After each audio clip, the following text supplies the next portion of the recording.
It's showing about 2 amps. Mhm. Yeah, 2 to 2.5 right in that range. Once it's running, it started. But that's why I went with the variable speed. It actually only draws. Wow. And being a inverter motor, they call it. But if I wouldn't have went with the variable speed, it would have ran, shut off, and that's hard on a pump. It's harder. It's hard. I don't care what anyone says. Sorry, no.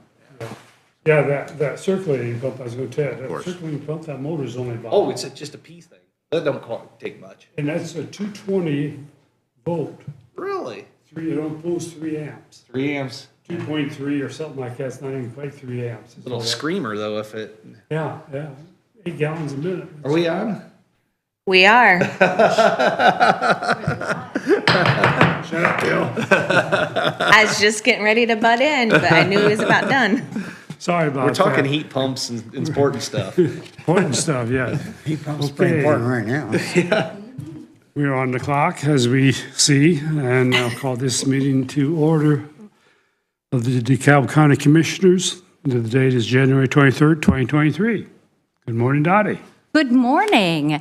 Hey, you received a letter from our current sheriff regarding a unique situation that the sheriff's office had last year. We had 2 officers who stepped up to fill some leadership voids and were unable to take a lot of their PTO.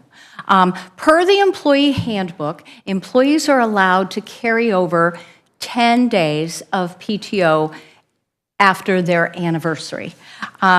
These officers have about 279 hours.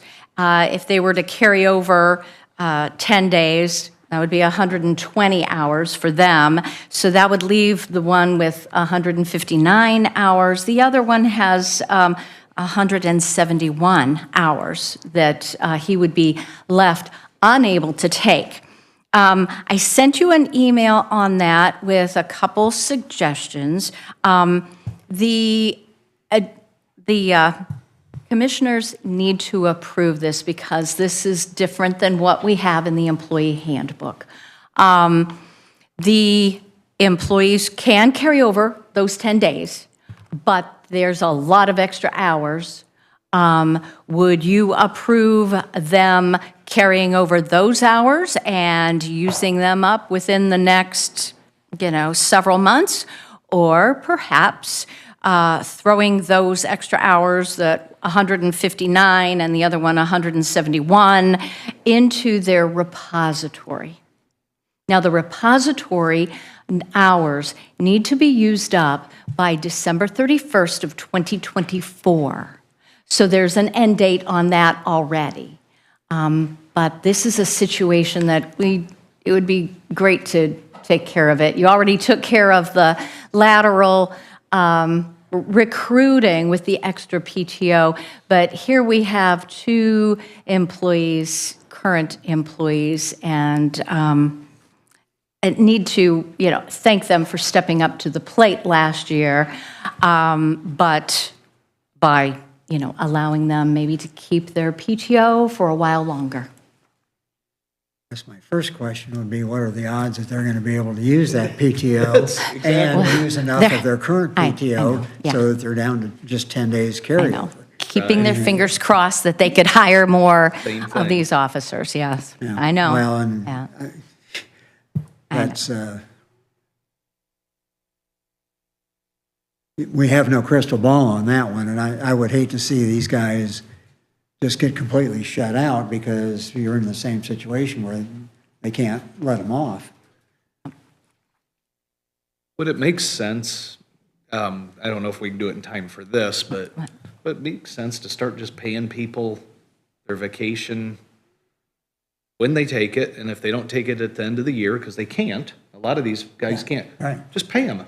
Just say, hey, you worked, let's pay you your PTO, instead of carrying it over, and, I mean, I've always just paid vacation, and if people work, I pay them for their work and their vacation, Yeah, I just, I've always done that way with staff, always. yeah. I don't think we have a provision to do that, do we? Well, that would be, council would have to be involved in that for sure. I'm thinking just let them carry it over in a repository. If they get it used, I mean, it's, what do we do? It's like catch-22 kind of. Right.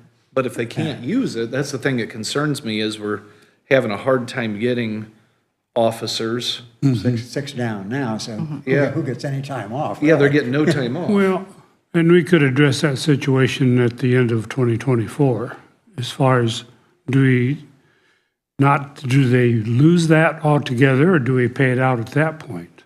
And But see you're- Higher by see where then, it though. goes in the meantime. But you're not just gonna have these deputies that still have time in that repository. Yeah. So you're gonna be wanting, I mean, we're not gonna be able just to flip a switch and say, these people kept repository because of XYZ versus the PTO Right. change. So if you're gonna filter out just certain ones that get to keep it, which I don't think is a good idea, but Well- I'm not gonna be able to tell you that. Yeah. And I think that would be up to the council, actually. Well, then I'd almost like to push that bill to the council, say, listen, we're giving repository to these folks because they can't take it. But there's other people that probably can't take it too. They're busy in their office possibly, they really can't get out. How do you differentiate? I'd just rather pay everyone. And the superstars that want to work hard and stay, let's doubly pay them. You know, and the people that want to take their vacation, let them have it. They've earned it, but let's pay them, let's pay everyone the same, I guess is what I'm saying, as far as the. Well, yeah, because what's going to happen is if we don't treat this fairly, the next time we need to have somebody step up, they're going to say, why should I? Right. And then we're going to be in a real mess. I'd almost say it's, I don't want to use this term discrimination, but it almost is a little bit. Hey, you know, he can't take his time off and he gets repository. I can't take my time off really either, but I'm not an officer, but I don't get repository. And like Mike says, when are they really going to be able to take? Because it could be 250 hours by the time they get up, 300 hours. How are they going to ever going to be able to take that? We're just delaying the inevitable, in my opinion. No, you could be right. I think we should suggest to council to pay people whatever they got coming. Now, Dottie, do you know, federal income tax wise, or complying with labor law rules, could we pay it as a bonus instead of an hourly rate that would be time and a half or double time? No, No. no, I so. think it would That'd be have to setting be a paid, precedent right right? now. I Wages. think so, yeah, wages. Well, but if we already paid them for the regular wages because they worked it, couldn't it be considered a bonus to pay out that? And you're thinking No. with a bonus, you wouldn't have to take out, are you thinking they wouldn't have to take out? That's what certain We wouldn't have to do Social Security or double something? time or time and a half. Oh, Because if they work their 40 hours and they don't take, if they take their vacation at that time, I guess they'd work possibly 80 hours that week. Well, no, but that, you wouldn't have They to don't pay get time and a overtime half on this for anyway, PTO because anyway, do they? overtime is predicated on hours actually worked, not hours paid. Ah, okay. yeah, so this PTO would Right. be at straight time anyway. That's I would right. think. Okay, It's straight that's time. all I Yeah. worry about, is straight Yeah, time. no. It would be straight time anyway. Yep. Okay. It I just would want to be. make sure we don't Yeah, get into yeah. Oh, no. Yeah. a double time. Oh, another 18 grand for that person, but you Right, know, yeah. so. To refresh your memory, the reason that we have repository for quite a few of our employees is that when the county switched from vacation, personal days, sick days, anyone who had anything at that time Right. went into a repository to be used up by December 31st of 2024. We gave 5 years to use it all up. And so if an employee leaves us, Okay, wait, it wasn't time that we had. It was because at the same time we were switching from calendar year to seniority date. no, so- anniversary Or date. anniversary date. And so to switch to that, then everybody that was currently employed got what they would have gotten on the old system as of January of that year, plus and any of then- their old stuff, Then they got their Anything. new leftover sick days. time Went in that there. changed. And a good bunch of that was earned sick days. Yeah. Yeah, right. wasn't- There were a it lot of wasn't skip- employees that had a lot of, Vacation or personal time Build-ups. off, it was sick days Build-up sick accumulated. days. And then they just kept accumulating, and there really was a big number of those sick days accumulated. yeah. So when an employee leaves our employ, to go back to that, they are paid out any of their PTO that they currently have, just regular PTO, but they are not paid out repository. They're not paid out. They are not paid out their repository when they leave our employ. Right, right. Well, for now, I guess it makes sense to remove it to repository, but I'd still like to see the council just pay everyone. If, I think at least a suggestion to them. But it does sound more like a council thing because it's quite a bit of money involved, potentially. Potentially. Maybe Well, worth it maybe. for a county employee. They Happiness. set the pay too, so we, Right. There you Okay, go. so if you're thinking about making a different decision because these officers are 6 down, if you're thinking about possibly thinking of something else, you may want to kind of see what council feels like first before, because if you put those into repository just now, then those go into the repository that's not paid out. But if there's a possibility that you are paying them out, then it's not good to put them in because then other people that have stuff in, they're going to say, well, ours had to go there, so why can't ours be paid out? right. These two officers' anniversaries are in March. So you have about a month. So you could ask, council at the February meeting, I suppose. Bounce it off them. What do you think, Mike? Yeah. Bill? I'm fine with that, sure. Okay. Are you going to carry that ball? Mike, why don't you talk to Rick, Oh, if you don't mind? no, that's fine. Yeah. We can have some conversations Yeah. Great. Well, I in several places there. I will report back that kind of on hold, but it's moving forward. Okay, great. On the hiring standpoint, our health department is still looking for a registered nurse and a health inspector. Homeland Security is reviewing all the resumes that they received regarding the deputy's position. Community Corrections still has a part-time position out at the Change Academy, but we've been discussing that the requirements for those employees with the Change Academy, there are some schooling requirements. How many credits that they have in college? Can they get a substitute teacher's certificate? Things like that. So we are going to be taking a look at that with their job descriptions. I don't know what is required out there, so those guys have to do a lot of that legwork, and then it will have to come before the Job Classification Subcommittee for them to make any job description changes. They're thinking that if they lowered that requirement, that for the $16 that position is paid, they could probably get somebody who doesn't have quite, doesn't have those, the educational component. So I do not have any updates from the Sheriff's Department on any of their lateral officers or confinement officers right now. The courts, the update, they have hired both positions that they had open, and those employees should be in place.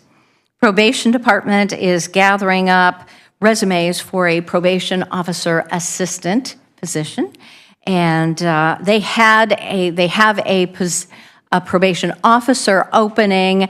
They are moving the current PO assistant who has the education, who has the experience into that position. So that's why they have that opening.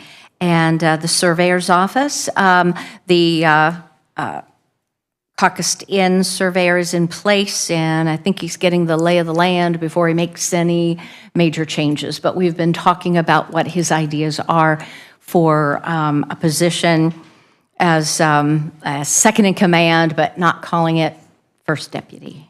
So we're working on that. Central is actually contemplating adding 2 more full-time dispatchers to alleviate fill in for vacations. There's a lot of overtime. And, well, there's been a lot of sickness off and on. So, and of course, Brian and Tiffany will bring that to you about adding on another 2 employees. So we have that. We had a really good safety committee meeting on Friday. Thank you to commissioners I was explaining to IPEP why we could only have maximum of 2 commissioners at a time there. And so it's like, oh, so that's how it works. Okay. So anyway, thank you very much. No, yeah, one is really, Yes, yeah, really. except that is not a It's formal right. meeting. It's- Exactly, it's, yes. Information. So, yeah. It's administrative work. Right, yep. So I had to explain, why we didn't have everybody there, but they were pleased that you guys felt that its safety is important enough to, lend your presence there. And that was really, they really thought that was helpful. And of course, insurance trustees and IPEP feel that our claims levels is pretty good. Could be better, but there are things we can work on. And we talked about the trends that we have, the usual slips, falls, trips, things like that. Kudos to Larry and his staff, for the snow situation we had over the weekend. And I think our sidewalks, our entrances are very nice and clear, so we shouldn't have any work comp claims on that today. Right now, we had, in November, in December, we had 2 claims that were closed out. They were both record only. One was weights and measures, the other one was the health department. And evidently, there were no visits to occupational health on those. But what we want is employees to let us know. Fill out those reports so that just in case anything happens down the road, we already have a baseline. We know where to pinpoint what happened with the situation. Right now, open claims, not too many. We have a former employee with Change Academy. That one's been going on since February of 2021, and it's in subrogation still with the building owner's insurance company. Then we have another one in subrogation. It was from the sheriff's office, and that was our van was hit by another vehicle while transporting the inmate. So, of course, it's the other insurance company. We let the insurance companies, duke it out, and hopefully but our employee is, of course, taken care of. IPEP takes care of our people, and then they fight on the backside. Does real quick, does that help our experience if someone hits us, our workman's comp picks it up, but then the other company reimburses does that? Yes, yeah, it kind of works and the balances Okay, out. all Yeah, right. comes out in the wash. Okay. It wasn't our fault. It wasn't our fault. I understand Yeah, why they pay yeah. immediately so they Yes, can be. yeah, we take care of But our. then they turn around and sue the other company or work out a deal with them. Right. Okay. Yep, exactly. All right. Then we have a former employee who has 2 open claims with the sheriff's office. There was we've had about $10,000 between those 2, same employee, totally different claims, and hopefully they will be falling off fairly soon. And then we have the long-term claim that sheriff's office employee who has been, the situation happened on in October of 2020. And the officer is still off work. We're hoping that is coming to a close. So anyway, but like I said, IPEP and insurance trustees are fairly happy with what we're doing. We're going to try at our next department heads meeting to let our department heads know about what kind of trainings that they can do in their own department, internally. We have such diverse departments that there are some things that are rather specific to those departments and they should be trained on. And both the IPEP representatives said that they would be happy to assist any of our department heads with whatever training that they would like to offer, whether or not it's going to be a virtual thing or, in person. So, we'll touch on that. I think the next department heads meeting is probably February the 1st, coming up very quickly. All right. Another thing. Dottie, Yes, sir. could I break in and ask you? Sure. Break it. Since I'm new as the county attorney, the work comp, are we self-insured on work comp too? Or so there's a separate insurance company that we make claims Yeah. to that is Yes. handling the claims? It is the Indiana Public Employees Plan. So IPEP, IPEP. Okay. Okay, so that's who you're talking about Yes, with that is who we're talking about. And then insurance trustees is the broker. So, but between those two, we had 3 of their representatives at our safety meeting. That's how important that they, the importance that they place on, our getting together and talking about this and trying to alleviate, some of the trends that they see. So, yeah. Thanks. You're welcome, yeah. We have some voluntary insurances, and one of them happens to be Boston Mutual. They've been with the county for years, long time, way before I came on board and a long time before that. For years and years, it was handled by a company in Indianapolis, and that has been passed off, or at least this part, to a broker who is a lot closer. He's in the Roanoke area. And he and I have been in touch about servicing our employees who have Boston Mutual policies. We have about 25 employees who have those policies. But because of the fact that we've with the auditor's office and HR and the commissioners, we've had kind of a hands-off on really doing more with any of our voluntary insurances. I checked with Susan, the auditor's office is on board. If you guys would be on board to offer this representative to come in, actually service our employees who have current policies, but then open it up to any of our current employees who would like to take out a policy, a life insurance policy with Boston Mutual. We've not had an in-person rep from Boston Mutual since I came on board. They just didn't service the accounts.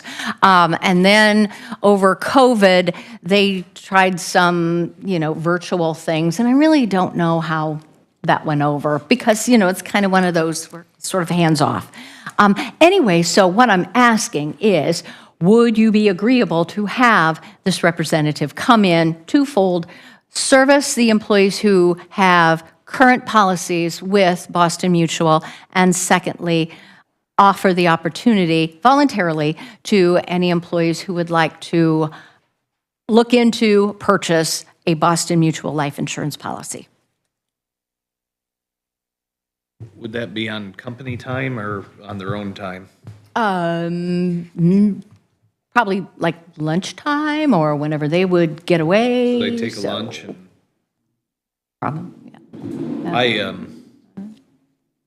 speaking as a business owner, I don't like those type of things during work hours just because we're trying to get work done. But if it's outside of work hours, I wouldn't have a problem with it.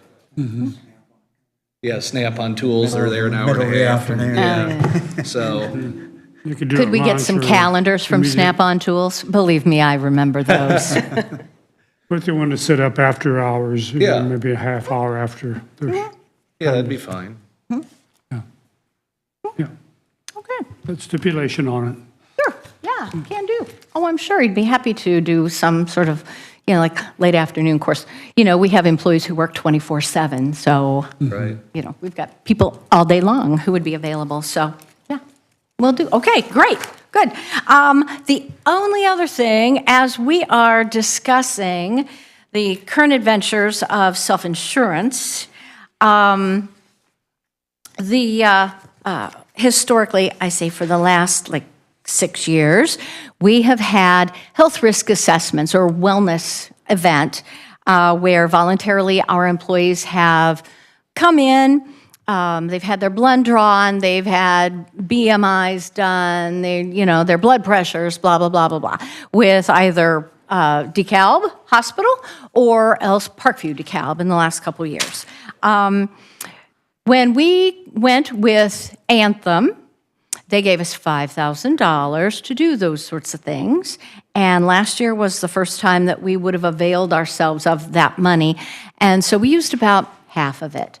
That was, you had determined that any of our employees, whether or not they were on the health plan or not, and any spouse on the health plan could participate, and the county would pay for it. Parkview, DeKalb has contacted me asking, hey, you guys want to do that again?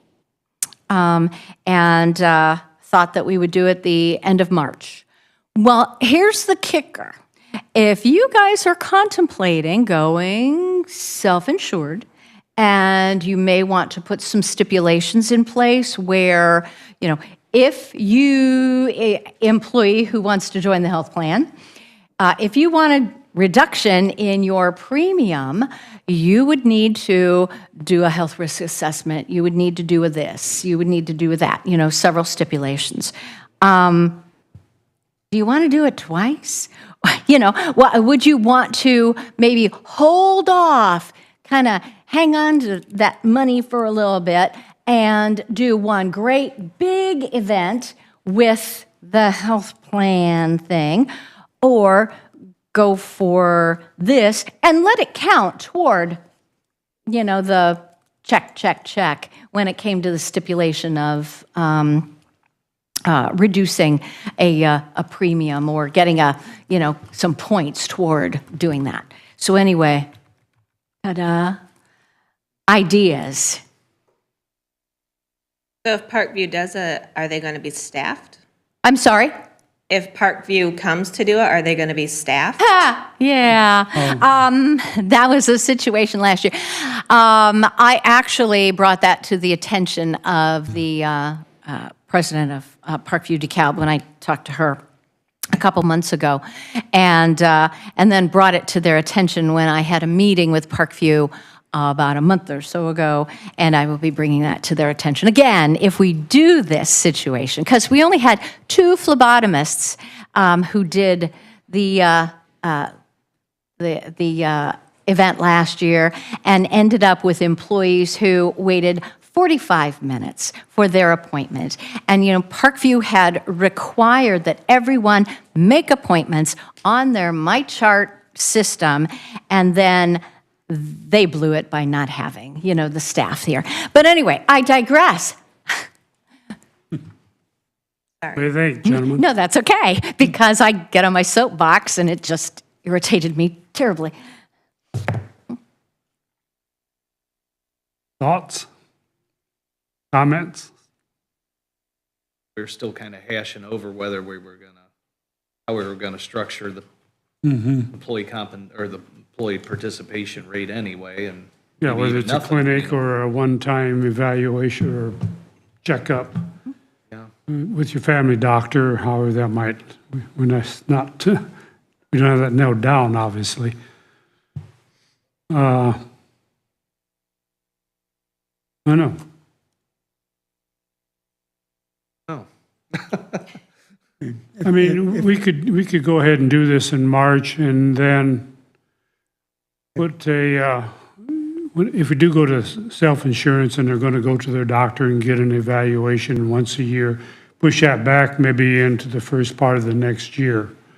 We that could it wouldn't be use this one required, if they- you know, from July to December necessarily. If they were, yeah, if they participate in this one, we could just count it as the, Yeah, as you a count towards that, and 23. then require the next year, Yeah. starting in January, that they get that evaluation maybe sometime between January and the first quarter of the year, maybe. That makes sense. Because that's a good time probably for them to get out and get that done. You know, it's not as much activity maybe. I don't know, just thinking. Makes So sense. go ahead and have them, Yeah. yeah, let's go ahead with it, Dottie. Okay. All right. That was easy. Yeah, kinda. Yeah, kinda. Yeah. Well, I'm going to segue into your next, person. Larry is here to talk, and it kind of affects me a little bit. So hang in there. Yeah. Right, So if you don't mind, that'd be fine. okay. Hey, thank you, Dottie. Hi, Larry. Hello. We have talked about it a little bit before. I've got a young man that's working part-time right now. And he is very interested in what we are doing and would like to come on full-time. And my thoughts on this are that we need to find somebody or have somebody in place for when, I mean, I'm not getting younger. Oh, come on, Larry. You're not going anywhere. Well, Yeah, you my don't have plan's not to go anywhere. just Well, kidding, that's yeah. my plan. But there's so much to what I do that to have someone come on board and learn the stuff that we do and kind of have someone in place, if you know what I mean, to step in when I do retire or whatever. He has shown a lot of interest in things, and I understand where he's coming from. Right now, he's working at a part-time, and he needs more of a better wage, if you know what I mean, instead of having, you know. And the other thing is, Clint's not going to be here forever either, you know, and he's still got 20 years on his contract. well, I'd like to see him here that long, but, you know. So I want to try to get the ball rolling for something. I know there's a lot of steps that we have to go through to get this done. So I've talked to Susan about it. I've talked to Dottie about it. So I guess I'm coming to you guys to get your thoughts and see if you guys would be on board with going to the council and starting this ball rolling. It would be a DeKalb County government employee. Currently, he's working through your company? He is, yes, Okay, yes, okay. basically. He's getting paid right now as extra help Through your company. through us.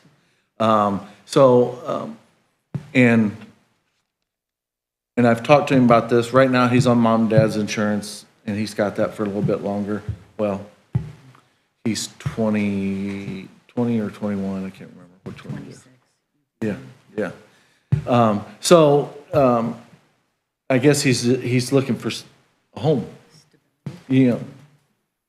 And the thing of it is, nowadays, as you guys know, to find somebody that's interested in coming on board or interested in working, period. There you are. Good answer. And who's mechanically inclined. You Yes. know, we've talked about finding those sorts of people for your business. And, someone who's interested, mechanically inclined, someone who could have the aptitude for us, maybe even to send him to Ivy Tech to get certificates for the, various things that they offer that we need for taking care of all these buildings that we have. And in my eyes, I'm trying to set you guys up, which I don't know if you guys will still be here at the time I retire or not, but trying to set it up so that when I do leave, someone's in place that can just fall right in and take care of things, and know how things roll, know how things work, and how we can, smoothly go into this.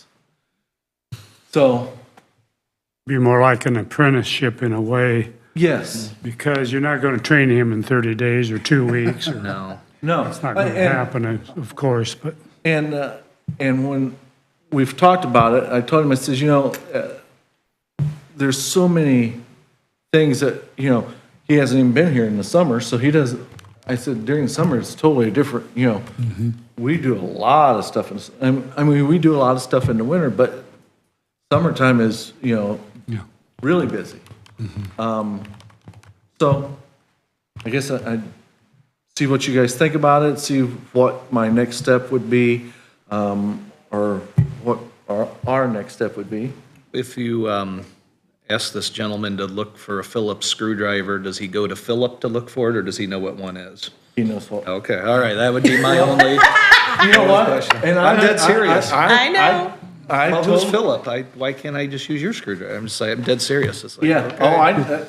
I know, because I've seen that.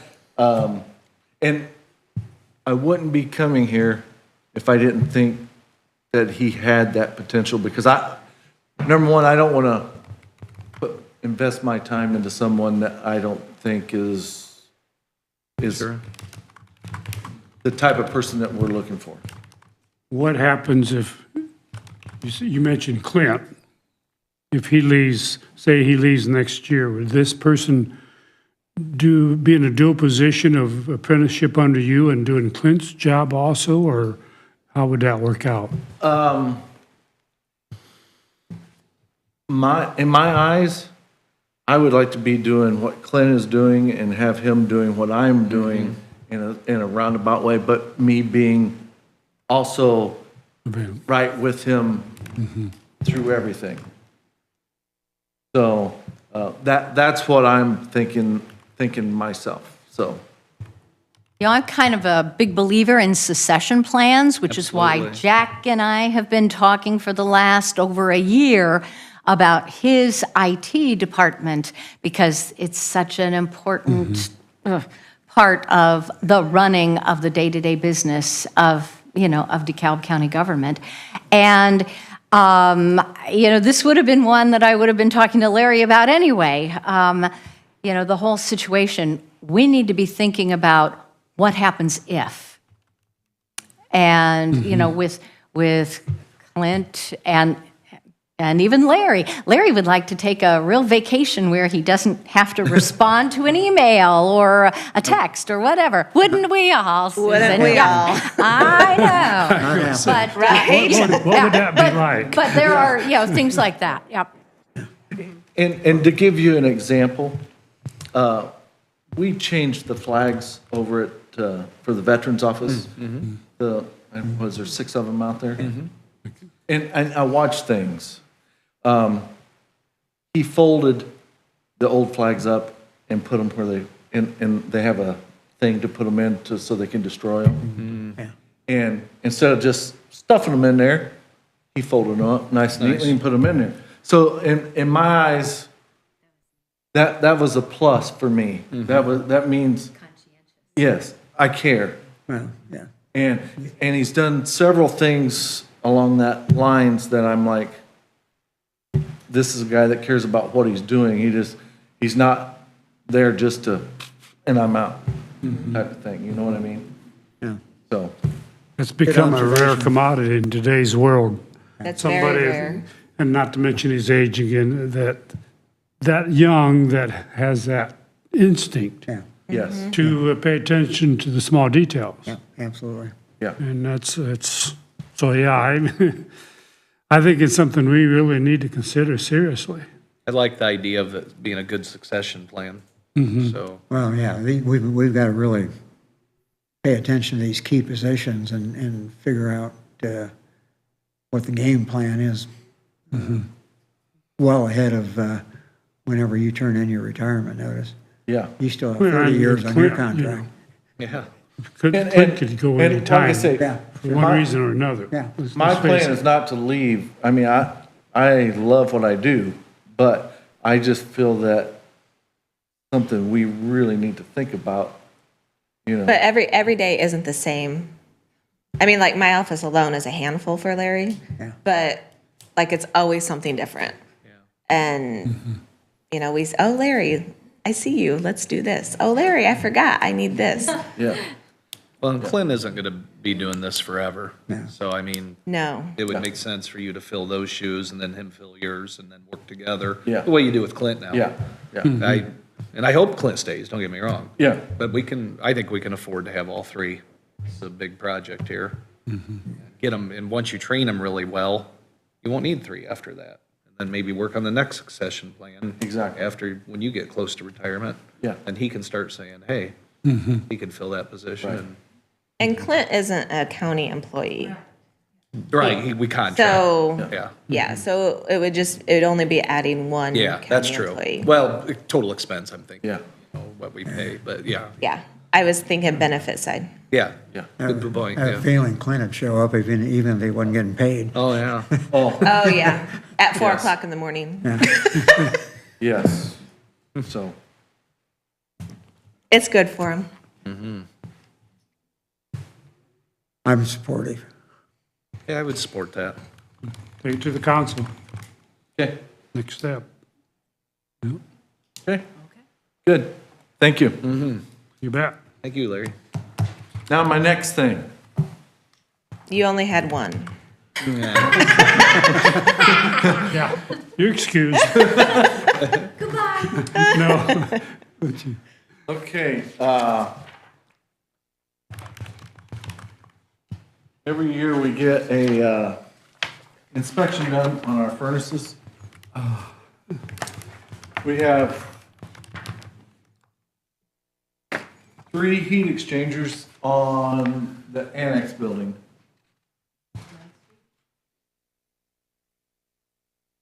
And I do have a quote here for new, but these units are, one's a '09, the other 2 are 10s. 2010s.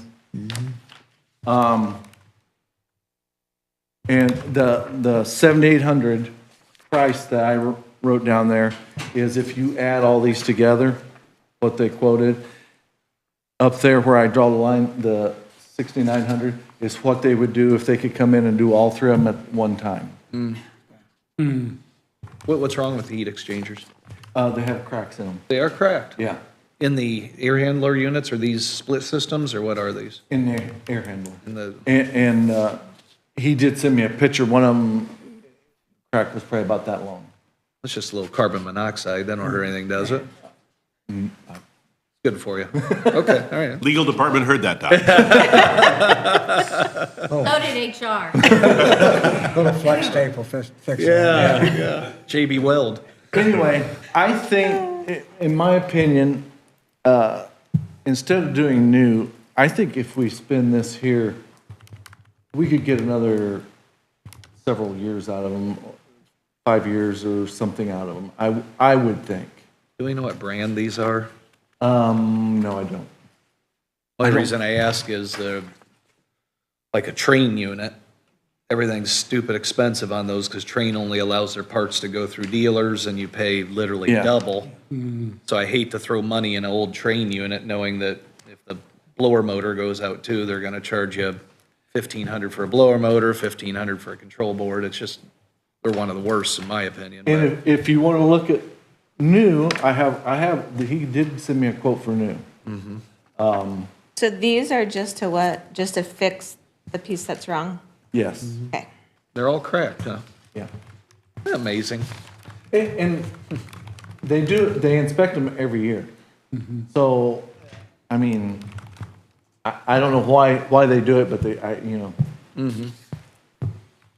Wasn't one of them cracked like 4 years ago? Remember when my office got colder and colder and colder, and then Yeah. By the end of the day, I was wearing my gloves and my coat. It was like, what's going It was us on? turning the heat down to save money. That was it. See if I was working, see if work I was harder. awake. Yes, yeah, so. So, I guess, see what you guys think about this, or what you want to entertain, or I'd like to come see the units. Can I go over there and see them? they're on the roof? Oh, they're. Roof units. I don't want to see them then. Not this time of year. Oh, come on. Yeah. These are the roof units for the AC? Why would a heat exchanger be outside? The whole unit's outside for the. The whole package units on the roof, the whole thing, Whole including the, thing, yep, The heat and the cool. yep. I guess it could be. That's interesting, though. They just put a big package unit up there, the main trunk goes right up to it, and Yep. They're pretty good sized units. I Beasts, mean, yeah. they're, yeah, that's why when they have to put them up with a crane, because yeah, They're- I'd be inclined to fix them then, because to replace those is gonna be big money, because you gotta crane them up and Do you have that price to do all To- three? they could do all three of them, 35 grand or so, $30,000. 30,000. And if I added each one of them, if they come in and do them all three at the same time, if you add it all up, it would be 33,000. Yeah, So, I don't know, I just think, I feel that it's one way and the other, if you know what I mean. did they give a general consensus of the condition of the rest of the equipment? Did he say, hey, this is a good idea to fix them, or did he give any recommendation? You know, I didn't ask. I probably should have asked, but I didn't. I don't know if it's, I don't think it says on here. I don't believe. Either way, I think you gotta fix the heat exchangers if they're cracked. That's a safety thing with carbon monoxide going into the building. I'd be in favor, if the rest of the units are decent, I'd be in favor of just fixing them. Being roof-mounted units That'll be 6,900 to fix all three of them, Yes. versus 33,000. to replace all three. Yeah. And like I say, if we can get another 5 years, Yeah. And prices, I'd hopefully, like to see will that building gone by then. yeah. Well, wait, which building is this? Annex. Oh. Talking about getting rid of that building? Well, we've thought about it. Oh, okay, all right. I didn't know, did we just make a decision on that I'm unaware of? I just want to make No, sure. no, no, no. Okay. It has been discussed. I know, multiple we times. discussed it before, but I Kind of in didn't. the whole We got a scheme of couple other, offices and one other security. ahead of that. Yeah. So that's on down the pike. Yeah. I know what you're saying. Yeah. I'd make a motion that we allow them to replace these heat exchangers for 6,900 total. I'll second that. Okay, motion is second. Any additional comments? All those in favor signify by saying aye. Aye. Aye, opposed, same. Motion carries. Fix them up. okay. Anything while I'm here? I see you moved there's wondering where you took the screen. Jack, I talked to Jack about it, and he moved it out of here. He moved it. Yeah. And said that he would set it up whenever need be. About 2 weeks, Todd to be gone. Sorry? You'll be gone maybe, what, 2 weeks? No, next Monday. Next Monday. But I'll be zoomed, Yeah. zoom in. But we'll have to have the screen back in next Monday. Yeah, oh yeah, when you said screen, I see. Yeah, Yeah. yeah. I use it for multiple meetings, so I'm just gonna have to remember to tell him when I need it, because it's not just used here. I use it for evening use meetings it- a lot. So it's gonna be a lot of in and out, but If you I'm don't, not, I'm not sure I like that. Still thinking we had a way of mounting it. it could be mounted, just it'd have to be a special made mount. You'd have to make It's the not VISA bracket. compliant. Have to be something. What's behind the wood part? I mean, that's what, limestone behind that? I really don't know. I believe there's a void, because if you tap on that, at least here, I don't know about there. I'm assuming there's a void in there. Yeah, we'd have to make sure there's something there to attach grab to. hold on to. Yeah. Well, they hung them somehow. Those are a lot lighter than that other unit. Yeah, but they anchored into something is what I'm Yeah, saying. yeah, Something, yeah. whether you use tap or like concrete anchors or Yes. whatever, they're in there somehow. They use those ones that have that when you push it in, it pops out. Yeah, oh, yeah, that's what I'm saying, toggle Yeah, bolts. toggle bolt. Yeah, is that I what they're bet called, you- Mike, toggle yeah, bolts? Yeah, I bet you Ken Lockwood could make you a nice bracket, Yeah, mount that. I would think, are these interior walls are all solid walls too, aren't they? Yes. Because this building was kind of built to be somewhat fire resistant, right? Fire After- and, yeah. After they burn it down once or twice, Yeah. so.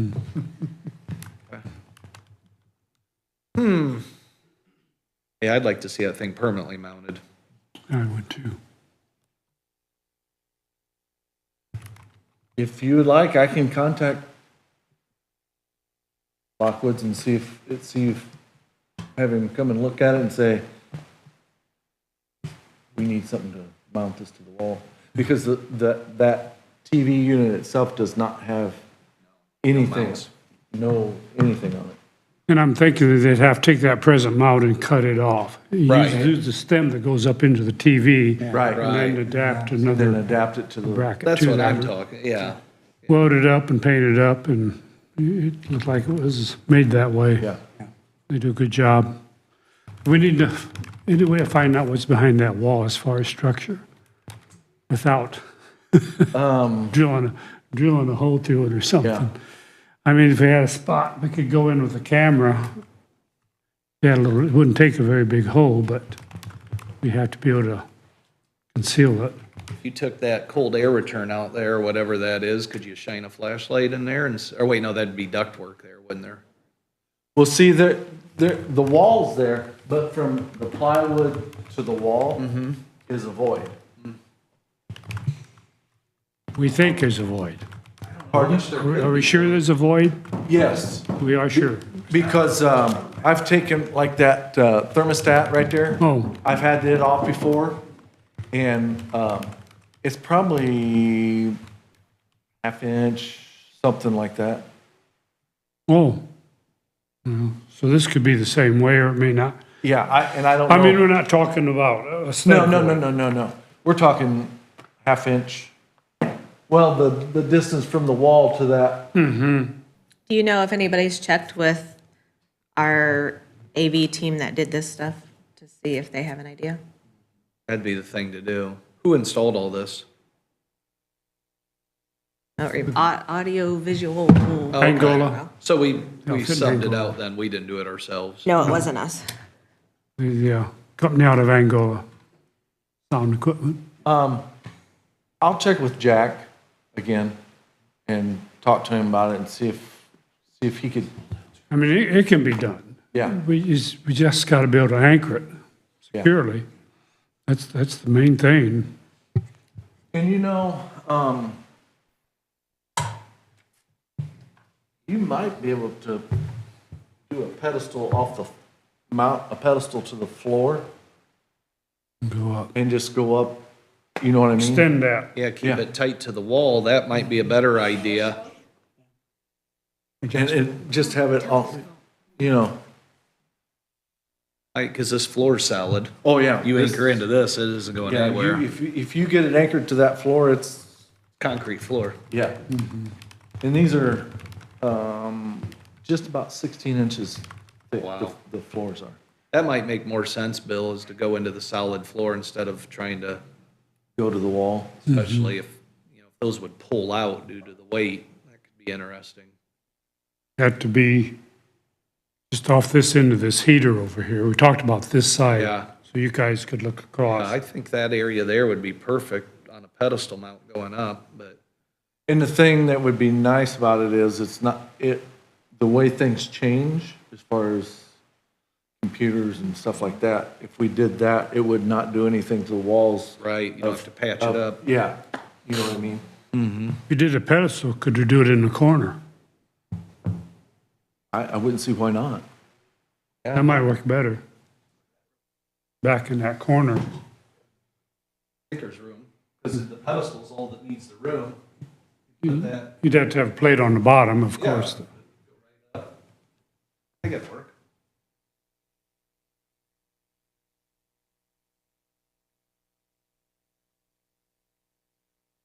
We'll get Lockwood in and see, maybe get an idea. All right. Will do. Okay, Anything else? that should do it. All right, Thank you, thanks, Larry. guys. Thank you. Anything else for HR?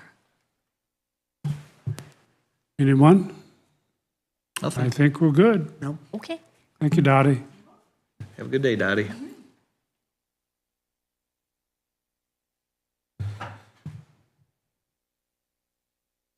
Okay, let's clean up some odds and ends here. Move to approve claims. Second. Motion is second to approve claims. Comments? All those in favor signify by saying aye. Aye. Aye, opposed, same. Motion carries. Payroll. You want to pay the people? Yeah, I'd make a motion. We pay Just beg them people. to work for nothing. I don't know if that would pass or not. That probably wouldn't fly. huh? Might be a stretch. I'll second the motion. Motion second to approve payroll. Comments? All those in favor signify by saying aye. Aye. Aye, opposed, same. Motion carries. You get a chance to read the minutes. Yes. Make a motion to approve. Second. Motion and second to approve minutes. Comments? All those in favor signify by saying aye. Aye, opposed, same. Minutes are approved. And then travel. We had a few travel, not big ones. One from the sheriff that was kind of big, but other than that. Yeah, it was- SRO It officer. was what, two of them Yeah. training for the sheriff. Yeah, it was. Yeah, school resource officer training. I'll move to approve travel as presented. Second. A motion and second to approve travel. Comments? All those in favor signify by saying aye. Aye, opposed, same. Motion carries. Travel is approved. Surveyor bond approval. What you got, Susan? When you did the official bonds for 2023, we didn't have a surveyor at that time. So now we have the new surveyor, so we just need you to approve that and then sign it for me. I'll keep that pile. Move to approve the bond for the surveyor and president sign. And that's second. A motion and a second. Any additional comments on that subject? All those in favor signify by saying aye. Aye. Aye, opposed, same. Excuse me, motion carries. Okay. These are all for all three of you.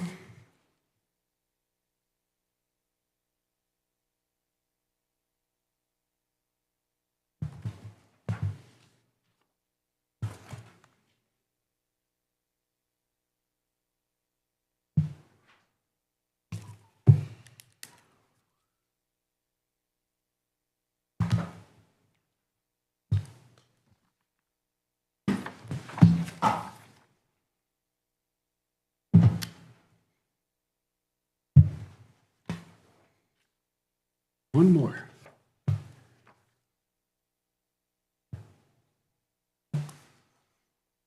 You were the fiscal officer, Susan. Yep. Serious.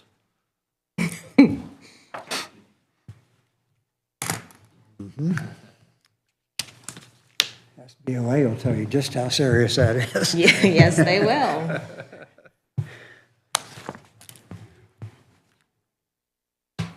Okay, next we have the bad debt ordinance, second and third reading. We did the, First, Voting lease. first we have the voting lease agreement.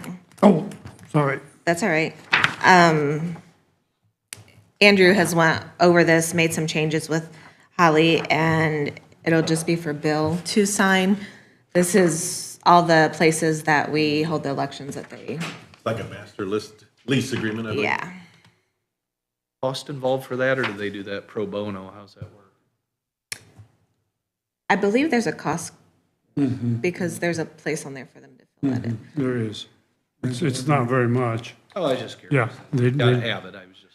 I think the cost is just for them to hire the janitor to clean up afterwards, basically. Okay, Yeah. that's fine. That's, So you need a motion that's to your approve for motion? Bill to, I'll make a motion, Bill, to sign the lease agreement. And I will second that as long as you're talking about the voting site Voting, lease agreement. yes, the voting lease agreement. Yes. we have a motion and a second on the floor. Are there any additional comments? All those in favor signify by saying aye. Aye. Aye, opposed, same. I will sign. Helicopter lease agreement next week. He giving up on helicopter. Getting a helicopter one of these days. He's just fixated on that chopper. Here. Blackhawk. I'll take that. Be a nice ride to Florida. Okay, now we can get to the bad debt ordinance, second and third readings. It's 2023-R-1. We did the first reading last week. Entertain a motion to do the second and third readings Move to approve. by title. Yeah. Move to approve ordinance 2023-R-1 on second and third readings by title only. Second. A motion is second. Any additional comments? I have coded this, I put the DeKalb County code in it, I didn't have that number last time, so that number is 4-1-10-1. So I will include that in the Okay. verbiage. 4-1-10-1. So if we will just read the title, then we can proceed. So an ordinance establishing a policy to write off debt. Any further comments? Hearing none, all those in favor signify by saying aye. Aye. Aye. Opposed, same. Motion carries. Another job done.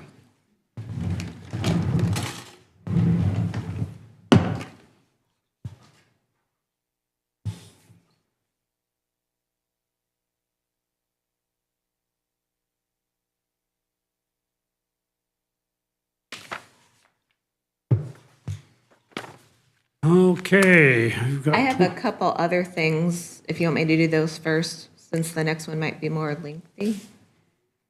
It's up to you.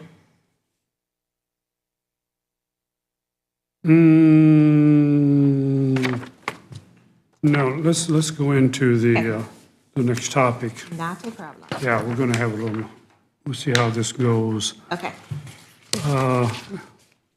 After Ben's, we'll have some time after Ben. Yeah, they won't take long, so Okay. we can Yeah, we'll fit have them some in time. anywhere. So the next topic is for discussion, commercial solar energy systems overlay district review of changes. So, Up right now. any comments, complaints, ideas? We have a red line change in front of us. I think we're pretty much agreeable on most of this. There was some comments about the setback.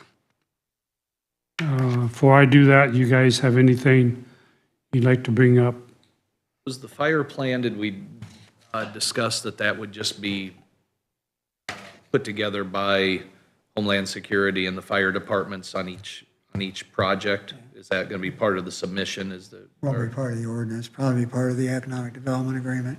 that what it would be? Yeah. Okay. And that is listed on here Yeah, okay. in All right. that, the number 10 Right, item. it just says fire protection plan is all it says, though, Yeah, so, okay. but that would be up to them to develop that. So we're not setting standards in this No, ordinance, that's no, what I'm we saying. We're have just no saying there must be expertise. one, but it's up to them to come up with a. Yeah, we have no expertise to do that. No, I agree, No, I but just want to make sure obviously, yeah, I agree. But I think that through the approval process, if their plan is, 3 buckets of water per 5,000 acres, or it wouldn't be that, but per 600 acres, 3 buckets of water out there or something, that's not going to be enough. It's not going to, and you'll have your expert Right. fire department people from the township or city or something to say, we Need don't 4 want to buckets. approve this Yeah. because it's not rigorous enough. I think that's kind of what you guys have discussed. That's the idea. Okay. Okay. Yeah. Right, right. On the very first page, we changed the 12,000 acres to 6,000. Right. And I added 6,000 acres with and without solar panels. I just want to make sure you guys I saw saw that. that verbiage. It's gross acres, Gross acres. basically. Yeah, And then on page 3, the liability area, we wanted to make sure we had that stated how you guys meant for it to be stated. The keep standard liability insurance with coverages in an amount not less than 2 million per person and 1 million per property damage occurrence with 5 million in aggregate protection. Is that how? I think that's what we discussed. I don't remember the 2 million per person, but Yeah, that was in That there was in there originally. That was that originally was, there. okay, yeah, all right. Yeah, Yeah, that reads all right. You could just make it 5 million CSL, but that's okay, the way it is. that works. I'm okay with it. Okay. And then, let's see, Go to non-participating landowners. Setbacks? yeah, What you got on that? Anything before I go? Go ahead. Had a suggestion from, I think we all got the email from Ryan Hoover about what if the solar companies, we have minimum 400 feet setback with a buffer. And he said, well, what if they go 401 feet? And they'd be exempt from the buffer. But I got to thinking about this. I didn't have an answer at first, but you got to remember, originally we didn't even have a buffer at 400 feet. Right. If we had a buffer, it was going to be reduced to 200 feet. Right. So we're already giving quite a bit of extension there on that. There was a suggestion, well, maybe it should be from 400 to 600 feet, that there'd be a buffer. One thing about when we get, the farther out we get with a buffer, depends on it, again, we keep making the same word, topography, and that is lay of the land. The farther we get away from that house, the less influence that buffer will have height-wise because of the angle that you're looking out at. Yeah. So it becomes to a point where you may, that topography goes down, that buffer might have to be 100 feet tall to do any good, or 30 feet or whatever. So I'm inclined to stick with the 400 feet because that, there again, that is 200 feet more than the original plan I described. There was no requirement for a buffer at 400 feet originally. But that's my thinking on that. What you guys think? Agreeable with that. Well, I'm okay with the 400 foot in the buffer. I'm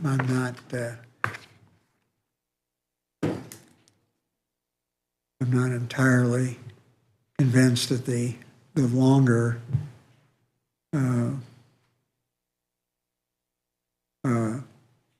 the wider setbacks are a productive addition with no buffers.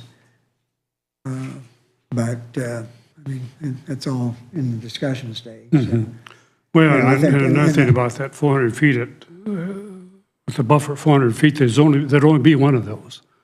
If there's a second side that's covered by solar panels, then we're going to move to the 600 feet on everything without a buffer. And I guess my question is the same as it was. I mean, I can easily live with 400 feet with a buffer all the way around. But if you have a buffer and you can't see the panels, what difference does it make whether it's another 600 feet? If we just have, and I sent you guys a copy of the Wells County, they've got a 3,000 acre project going in. It's, their setbacks are 400 Is it with a buffer. with the buffer? As standard, 400 feet from the building, which I think is certainly a reasonable number and a reasonable requirement in terms of the buffer if we keep the language in that we have that makes sure that the screening is satisfactory with what the discussion we've had with the non-participating property owners. The other, the wider buffers, I'm concerned that it just uses up a lot of land unnecessarily, that if we can screen the panels and kind of find that happy medium. Those, well, I shouldn't say that, word it that way. From the ordinances and conversations I've had with other counties, those longer changes that we're making now are probably, other than the counties that have just zoned solar out of existence on purpose, these are some of the most restrictive setbacks in the state. So just thoughts. We're trying to hit that happy medium, I guess, Yeah. is where we're kind of at, to zone them out or ordinance them out of business. Is kind of, might bring situations that we don't want to deal with later on. I'm not sure how that would all work out, but I like the way it's written. I like that. I don't know, what do you think, Todd? You like the way it's, because it's mainly your Well, suggestion. of course I like it because I suggested it, but, That was kind of- so I kind of like the way it is. I see Mike's point too. But again, everyone knows my position on this whole deal to start with. I think it's pretty restrictive, but the big thing it does, just gives them some breathing room. If you're surrounded on more sides. If you're on one side and it's buffered at 400, I get it, but I wouldn't really want to have a buffer and be surrounded on three sides at 400 foot. I wouldn't want to live there. The 600 or 800 away, that would give me some breathing room at least, if I was a non-participating owner. That's just what went through my head, okay, as I get surrounded more, am I getting claustrophobic here? Yeah.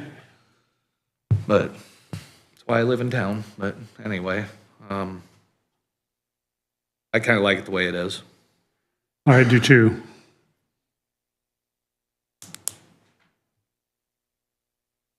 What have we got on down, Susan? There's some more red line on that next page. Anything That there? was where we added in the ratio, the berms shall be a ratio, 6-to-1 ratio One, yeah. of berm height to landscape width to achieve complete screening. Which I thought that was good. I just had one question on that. Say that was considered a 5-foot high buffer, 30-foot wide. What if it's going to require a 10-foot high buffer? And then we're going to be talking 60-foot wide at the base. Wouldn't a buffer include the trees that's on top of it? Absolutely. But there might be cases where that's going to be hard to do, to put a big enough tree up there. The height required at 400 feet is going to be less than it would be at 200 feet. Yeah, So I because the don't- further you go yeah. out, the more the height should Yeah. be Yeah, a factor. So I don't think that's going to be a factor. would be a anyway. problem. You're not going to see any. And to be Yeah. honest, I don't know that we can, you're not going to guarantee that people aren't going to see these. You know, there's just too many variables that hills go up, down. Wait, I can see it from this window. I can see it from, I think if we just say, 30 foot tall, 50 foot, whatever the buffer needs to be, to stand at a door, you know how he said, she said, when they try to put this thing together, if we say, okay, we're going to guarantee everyone looking out whatever door, Yeah. that they're not going to see that. Because let's say they get it all installed. Well, I can see the corner of that panel right there. Got to go plant another tree. Yeah, so I kind of like the idea of just set height myself, personal opinion. Well, and, going clear back to the original ordinance, my inclination has always been to screen the buffers, or to screen the panels completely. And obviously, there's always going to be some instance, I suppose, where if you hold your head just right, you're going to see a panel somewhere. But, that's always been my intention. because I think that's the biggest issue is screening. So, I think that's pretty important. But again, if we're going to move the setbacks, then maybe we have some, like you're saying, something a little more standard that isn't quite as stringent. I don't know. I don't know.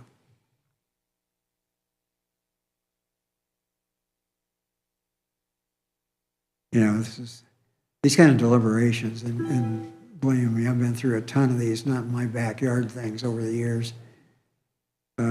These deliberations are always difficult to make sure you're protecting everybody and you're treating everybody fairly. Developers, landowners, property rights, all of those things have to enter into this. And have to give you a headache. Another question I had then, as we move on down to F, is the commercial business is fine. Church and school may be a question. What if there's and maybe it doesn't apply, but what if there's a daycare at the church, or there's a school playground, obviously? I don't think there's any churches, well, I don't know about churches, but schools involved in this situation as is. I don't know if there ever would be. Church, maybe. Possibly. Possibly. If there's a daycare at the church, is that something to be considered of maybe a 400-foot setback? If that happens, the plan commission can always make that a condition of approving the development plan as an exception rather than trying to write something like that into the ordinance. Well, they're just a non-participating landowner, aren't they? Doesn't the same, Basically. it's the same rules would apply to them, wouldn't it? What's good for a home is good for a school, I would think. Any difference there? Church? What do you think, Andrew? Would that be? You have the language real quick. Setbacks from adjacent non-participating landowners with a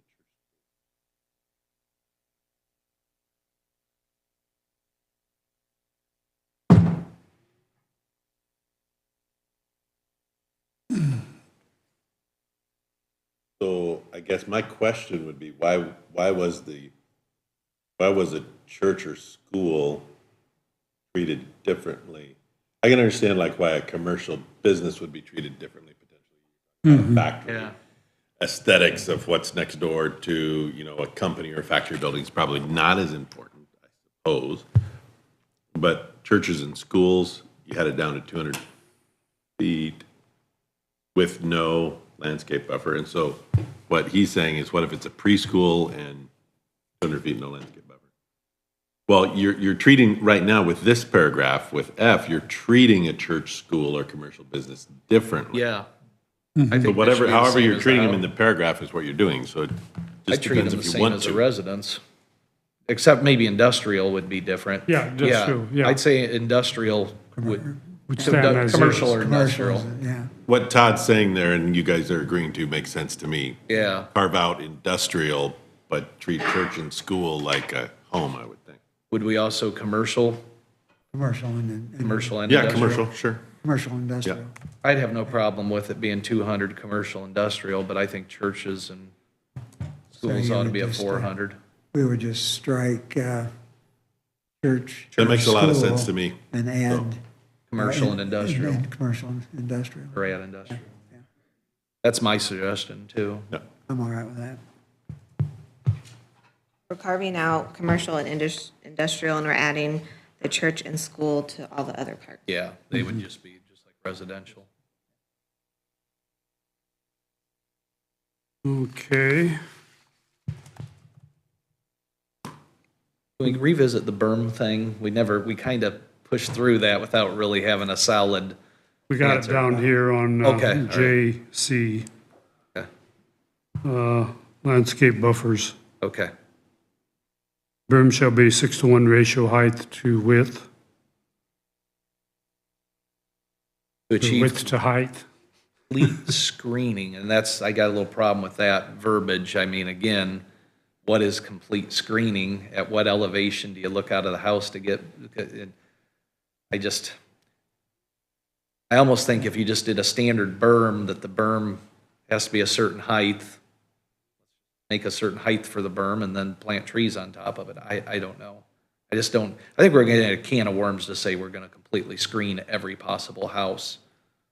And I mean, if we're gonna go really wide on the setbacks, then maybe we've got to have some compromising on the screening too. I mean, I think so. It's going to be hard to accomplish. And There's got to so be some give and take Yeah. in this if we're going to do it this way. if it was on flatland country, it'd be a lot easier. Yeah, that's what I'm saying. If it's flat, it'd be real It's easy. not flat. Well, that's, What about wintertime versus summer? If you do evergreens, it may not matter as much, but if you're doing these quick growing, tall Hardwoods. green trees, Right. it could be perfectly screened in July, and then you come in January, you might see the panels. well, and that's why we, So- A lawyer could play with that pretty easily. yeah, and that's why it had to be continuous screening. Aren't arborvitaes some of your best screening as Yeah. far as, I planted those crazy things once and 5 years later, they must have grown 2 foot a year. Yeah, well, yeah, some of those Crazy. species will grow up to 5 foot a year and go 50 foot tall. Yeah. And some of them will only go like 12 or 15 feet, and Yeah. then they stop growing. But they get kept their real wide needles all year and Yeah. gave me great screening, then. so. Yeah, you can't do deciduous trees. No, on- no. On that, Say that Couldn't do again, it. deciduous, 3 times fast? yes. I learned a new word, deciduous, all So right. you are okay with the ratio. You want to not have it say complete screening? I just think that's too subjective. Do you have a suggestion on a wording there? Yeah, let me,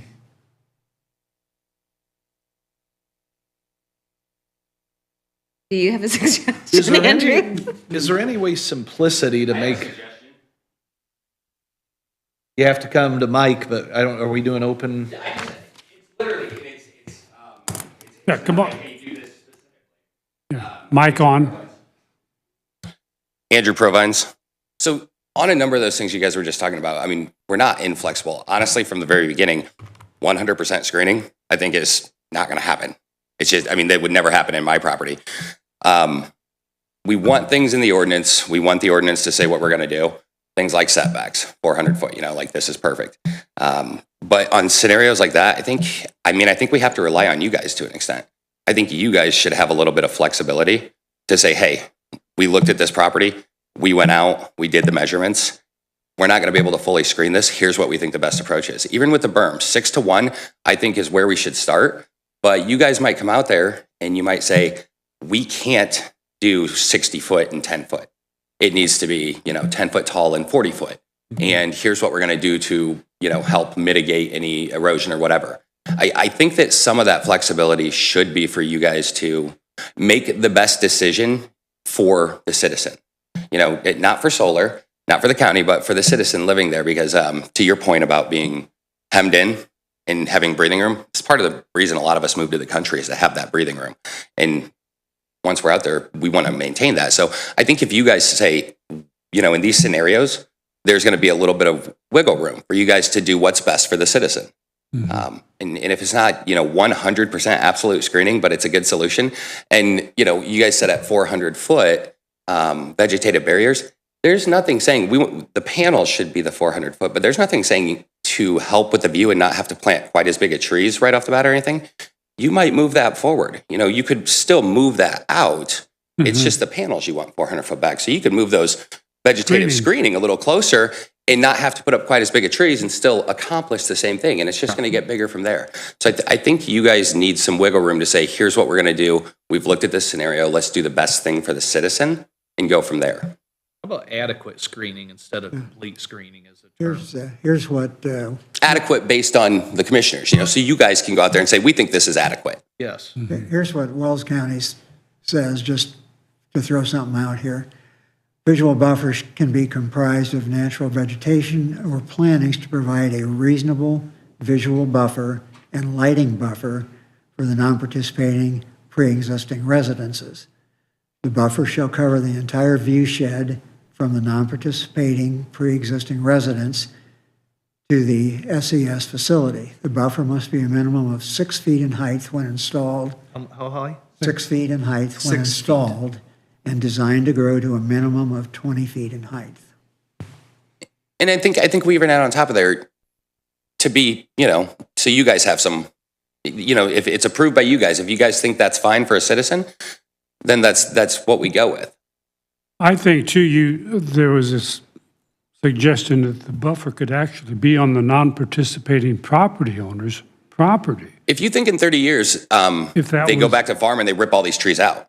But if the non-participating has the ability to put that on their property, they want to maintain it, they want to make sure the trees don't die, and after 30 years, they still get those trees and they're still buffered, I think you should allow that. And plus, at that point, they're going to be so much closer to the house, it would be a lot easier to screen rather than push it back and try to go super tall. I mean, I think those are, you guys should be able to make that decision. Hey, we think this is a good decision, we'll go with it. Let me ask this, and go ahead. Finish Well, your thought. but then again, that would be a private agreement between the property owner, non-participating property owner and the solar company. And that's not something we can put in the ordinance. But what, could we do this, though? Could we say buffering is, here's the standard buffering, 6 foot, or 6 to 20, kind of like they said. Yeah. However, if the landowner wants to have the solar company install screening on their property, they can work out a separate agreement.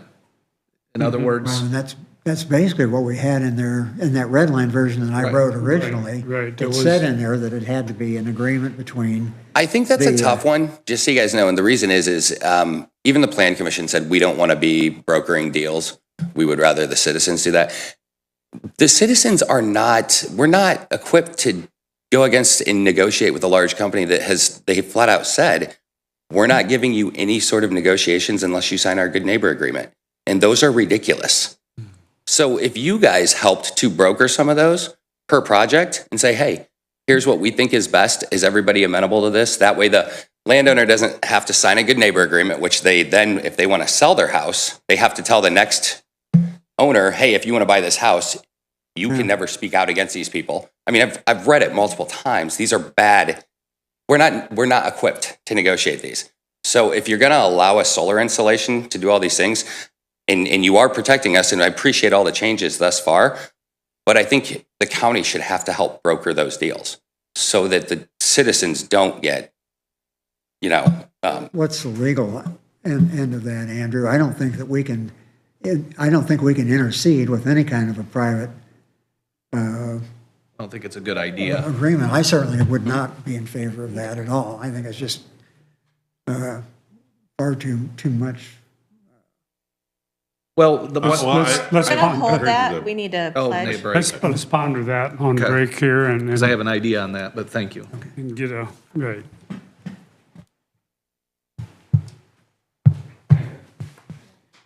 What, at 10 o'clock? We're all right. Yeah. Think we're gonna get the snow they're talking about? I hope so. High probability is, I'm leaving that day, I hope not. Oh, is that the day you're leaving? I'm the only one that can run the Bobcat at work too, so. Drive it through a car.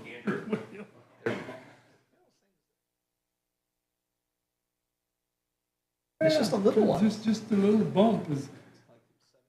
I backed in my Silverado.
Thank you.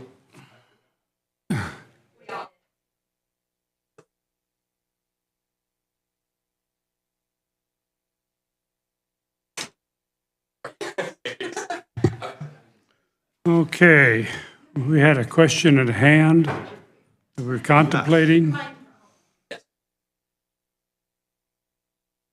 What was the question? It's been 5 minutes. Yes. I don't remember the question of, it was something about landscaping, wasn't it? Or The buffer? buffer? Yeah.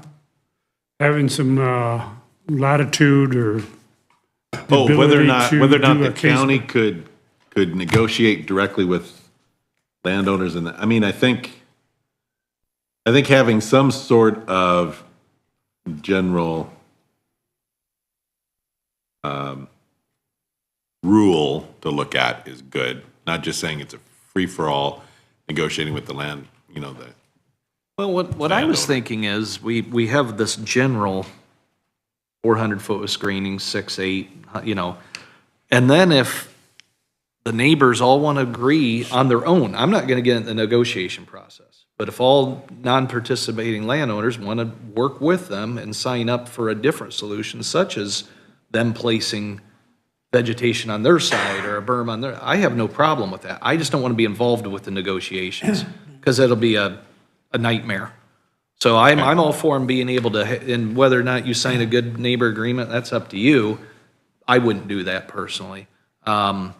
But I think we set a standard, and if there's deviation from the standard, put the ball in their court. You work out the deviation. I'm not gonna work the deviation out.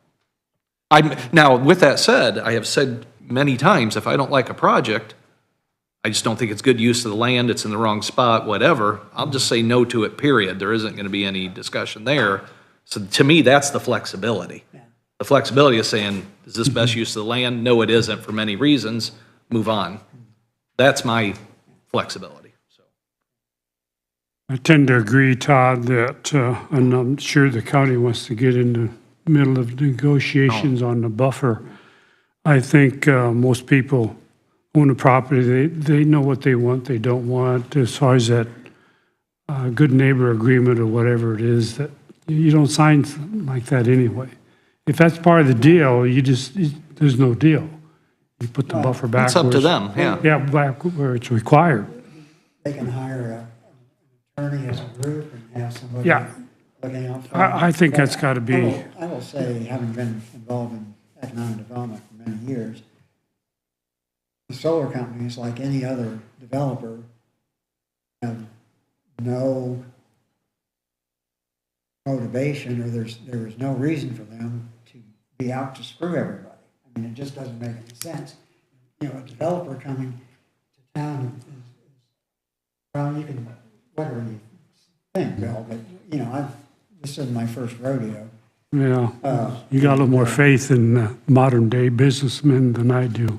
Well, yeah, It's I all guess I about do. the, it's all about the money, I'm I- sorry. I do tend to have faith in developers and Well- business people, and, you know, there's no motivation to be a bad corporate citizen any more than, I mean, look at all the hullabaloo that happened when SDI was coming. probably one of the biggest philanthropic organizations in DeKalb County. They're the go-to. The foundation is, they support more projects than you'll ever know about. I mean,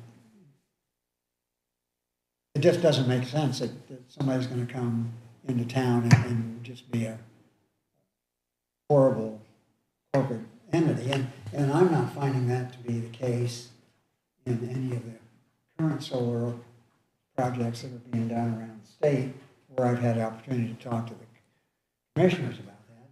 Granted, those are all in various stages of approval process and construction process, and so forth. But even the ones that are being developed, the stories I hear from the other commissioners is trying to be good citizens. And I'd hope be a so. good part of the community, so I would hope that would be the case here. Well, I would say and if that proved not to be true, I would be very upset about it too.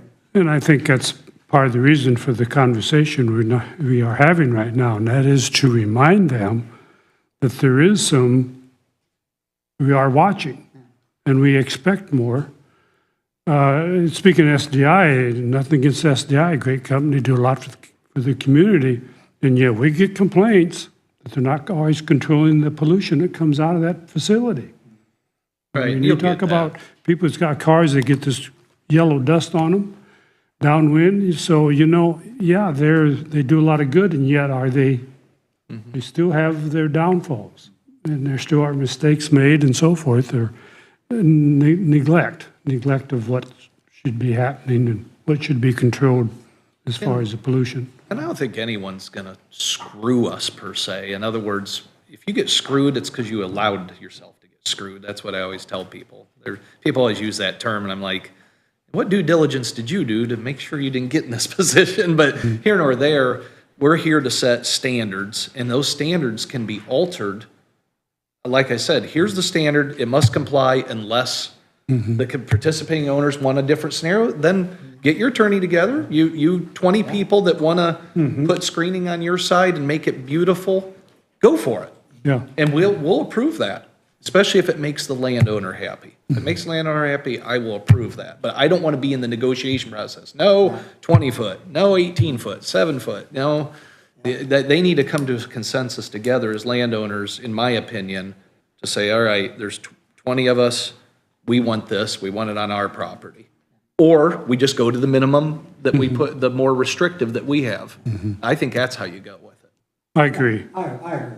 But, yeah, I mean, I think yeah, we have to go that way. We can't we've do set- I think you have to have standards, and Yes. yes, if you deviate by agreement, but you have to have some standard in there. Yeah. And then, the same thing, they bring their business plan in, they get the owners involved, the land, non-participating, and they hash something out together. They take it to plan says, hey, we think this is good. They take it to us, hey, we're good with it too. You guys are all happy, do it. Yeah. Oh, no, we're not happy. Well, then we're going to the minimum, we're going to our very restrictive setbacks then. Yeah. That's how I see this working. I have to agree. I think we have a consensus on that. yeah. Now, can we make a standard height then for the berm and blockage? Because or do we just say adequate? Not completely screened, but adequately screened. And the reason why I'm saying completely screened is going to get us in trouble. There was think- the phrase reasonably adequate or something. That's like what that. Mike read in not Wells County. Which county was it? It's Wells County. Wells. Provide a reasonable visual buffer and lighting buffer. So if there's any on-site lighting, it doesn't Yes. spill over. For the non-participating pre-existing residences. It also says, this includes non-participating pre-existing residents located across the right of way. That includes streets as well. Before we go much further with that, I would like to hear from the solar company. She has some nice presentation as far as screening that you've done, correct, or that you've proposed on a project. Is that something we could just see real quick? Sure. Because since we gave Andrew Sure. time, I'd like to give the solar company. There is one more. Yeah, well, let's get Ginger up. Oh, I'm sorry.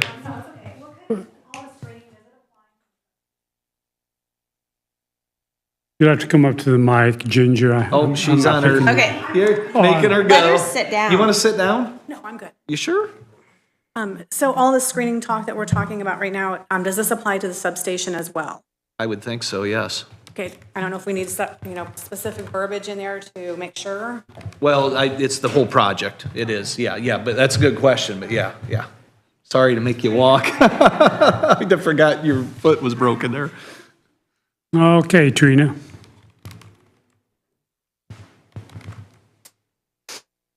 Thank you. I appreciate the invitation to collaborate with you.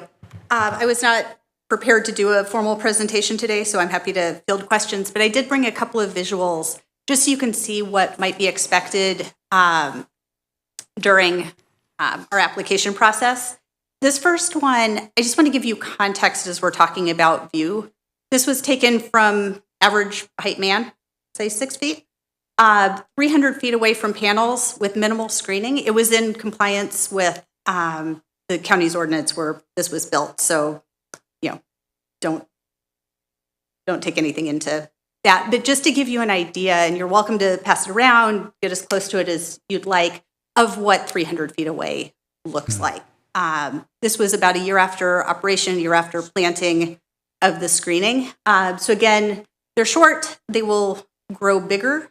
But I always get frustrated with some of our marketing materials that they're taken from aerial shots and they look robust, or they're taken very close and the panels look very intrusive. So this is a reality of 300 feet away with minimal screening. What are those plants there, or what are? I can't tell you, I'm not sure. Can I see that a little closer? I just. A little further away. Spin all the way around too. I know, right? Can you do the ring card kind of thing? Thank you, Wayne.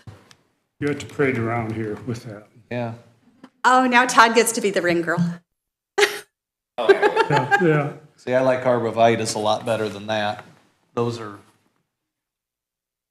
into me, but. Yeah, and one of the opportunities that the county has, neighbor has, the Plan Commission has, as we bring a project forward, the screening plan is one of the requirements, and this is one of multiple slides from Yeah.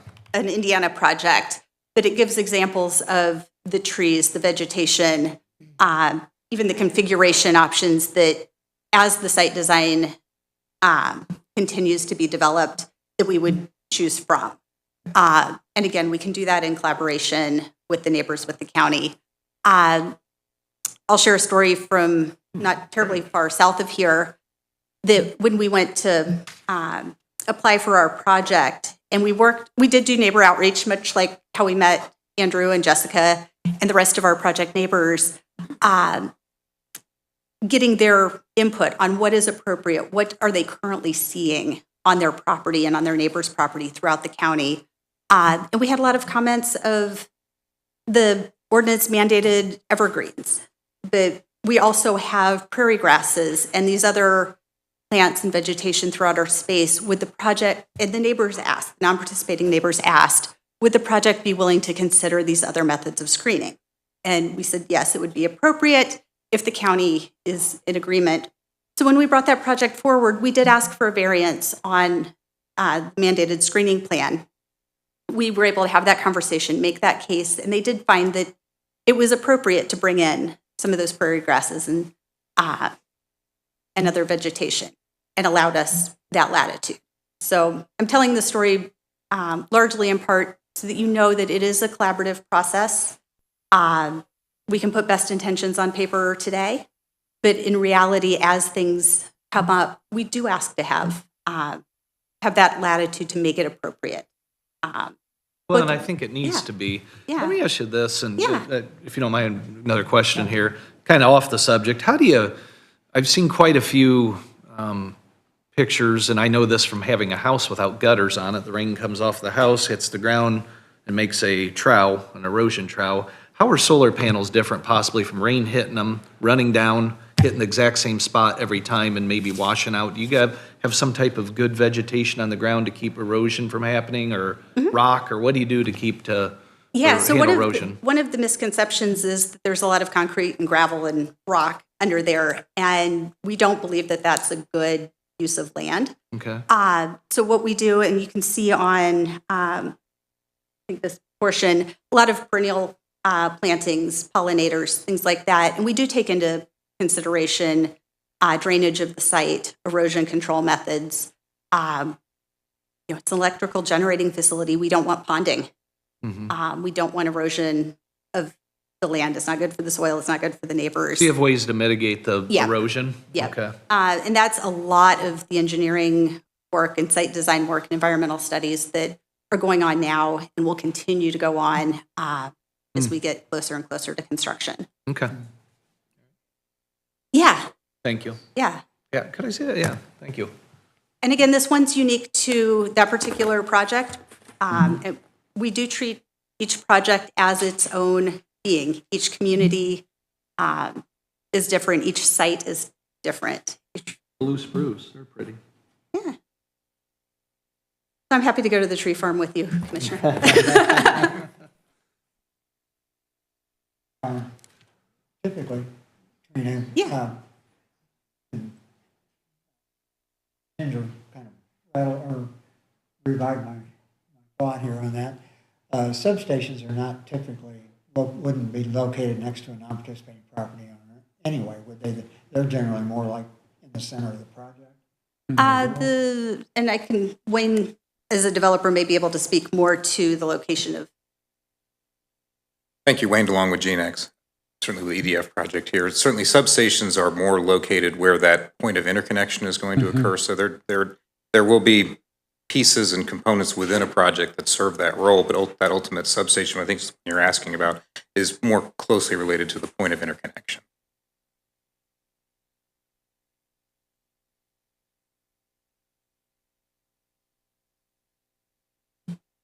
And although solar is new to the DeKalb County community, the substations certainly are not. The transmission lines, these are things that folks are familiar with seeing. Oh, yeah. Yeah. Well, the ones in Auburn aren't screened at all. There's a fence and substation, but. Yeah, and there But are, if the project's screened properly, I would want the substation to be screened out too, though, just make it harmony for the project. Are they, are they normally taller than 12 feet? for sure. 18. The substations, they're the big, Yeah. and unfortunately, it's a component of any electrical transmission. So yeah, as much as we can. But yeah, I know those we can't get down to 12 feet. You have to reach up to the lines eventually to put the power up to them. So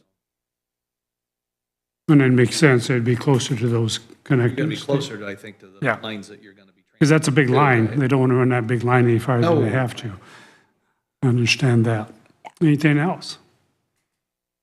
Okay. Well, I really had. Thank you. I appreciate the opportunity and Thank you. invitations open as other questions arise. Appreciate it. Okay. All right. I believe we're down to animal corridors.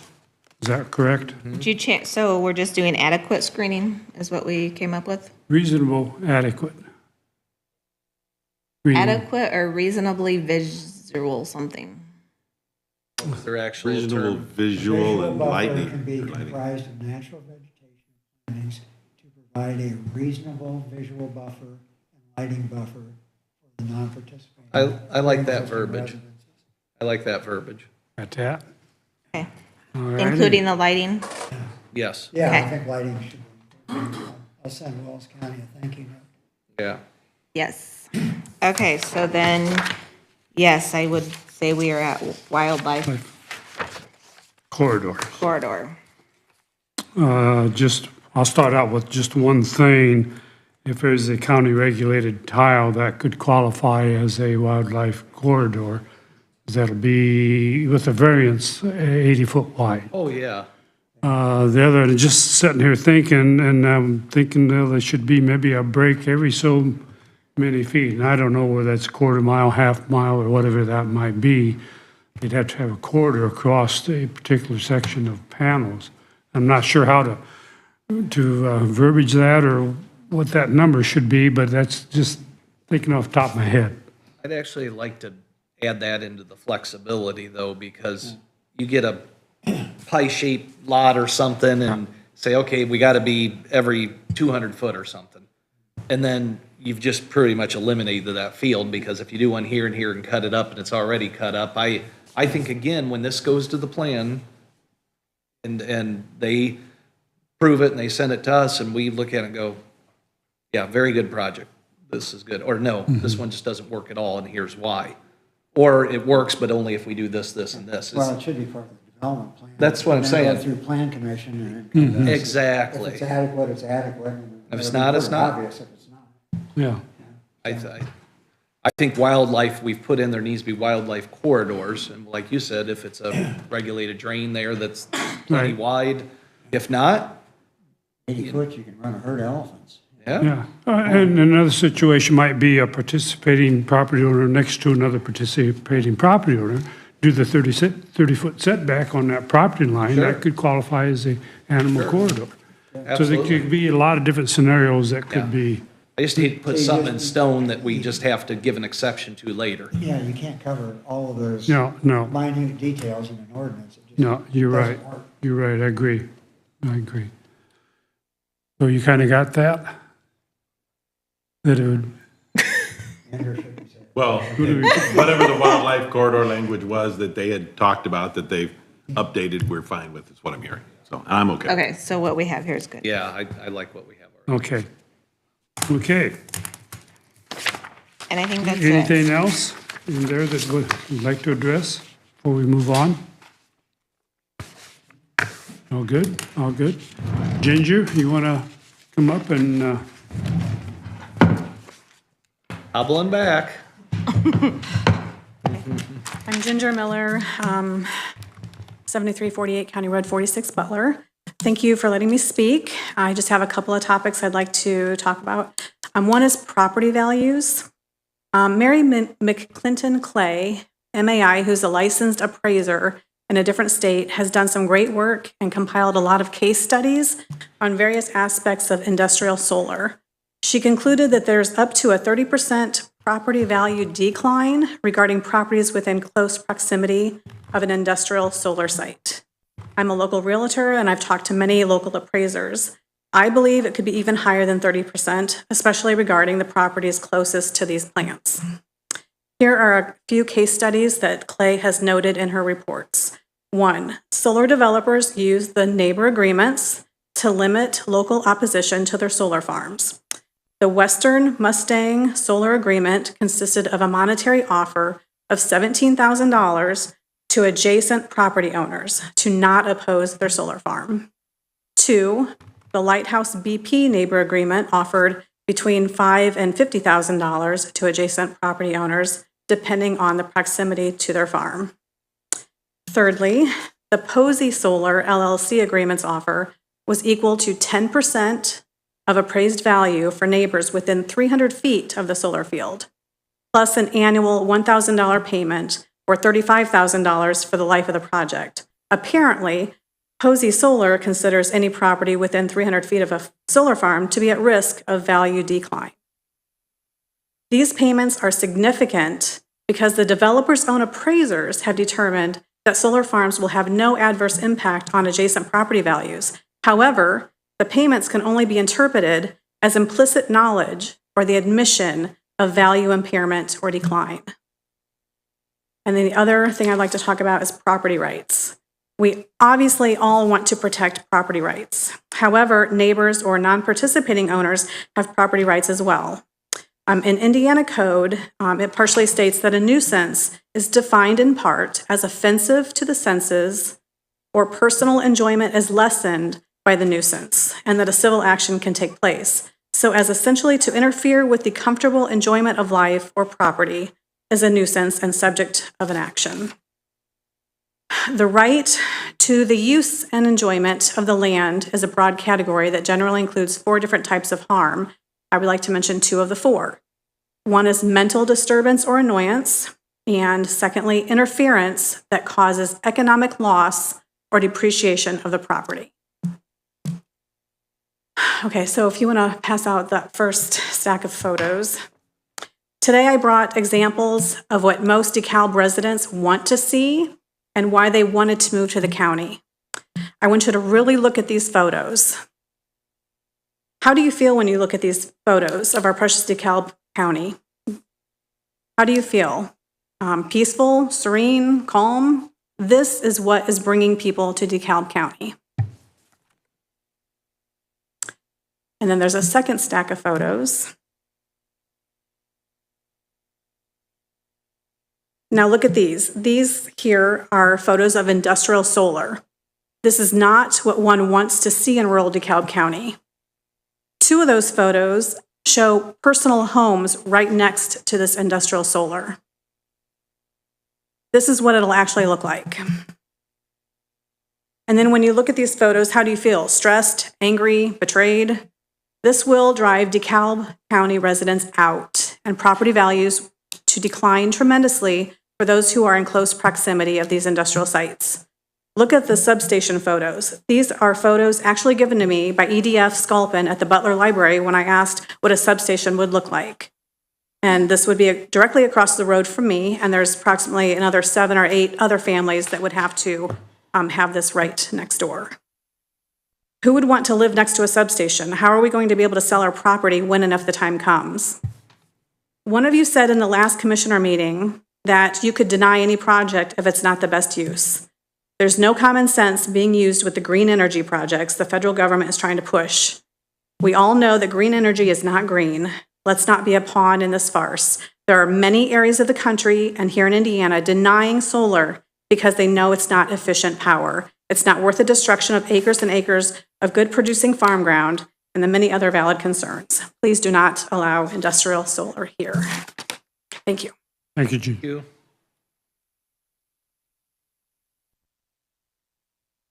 Comments?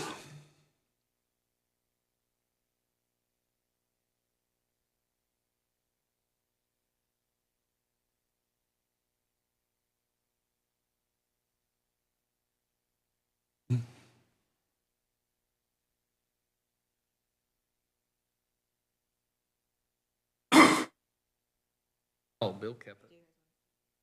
I saw.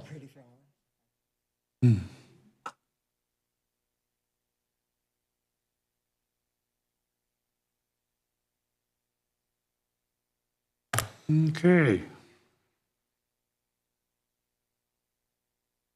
We good with what we've discussed at this point?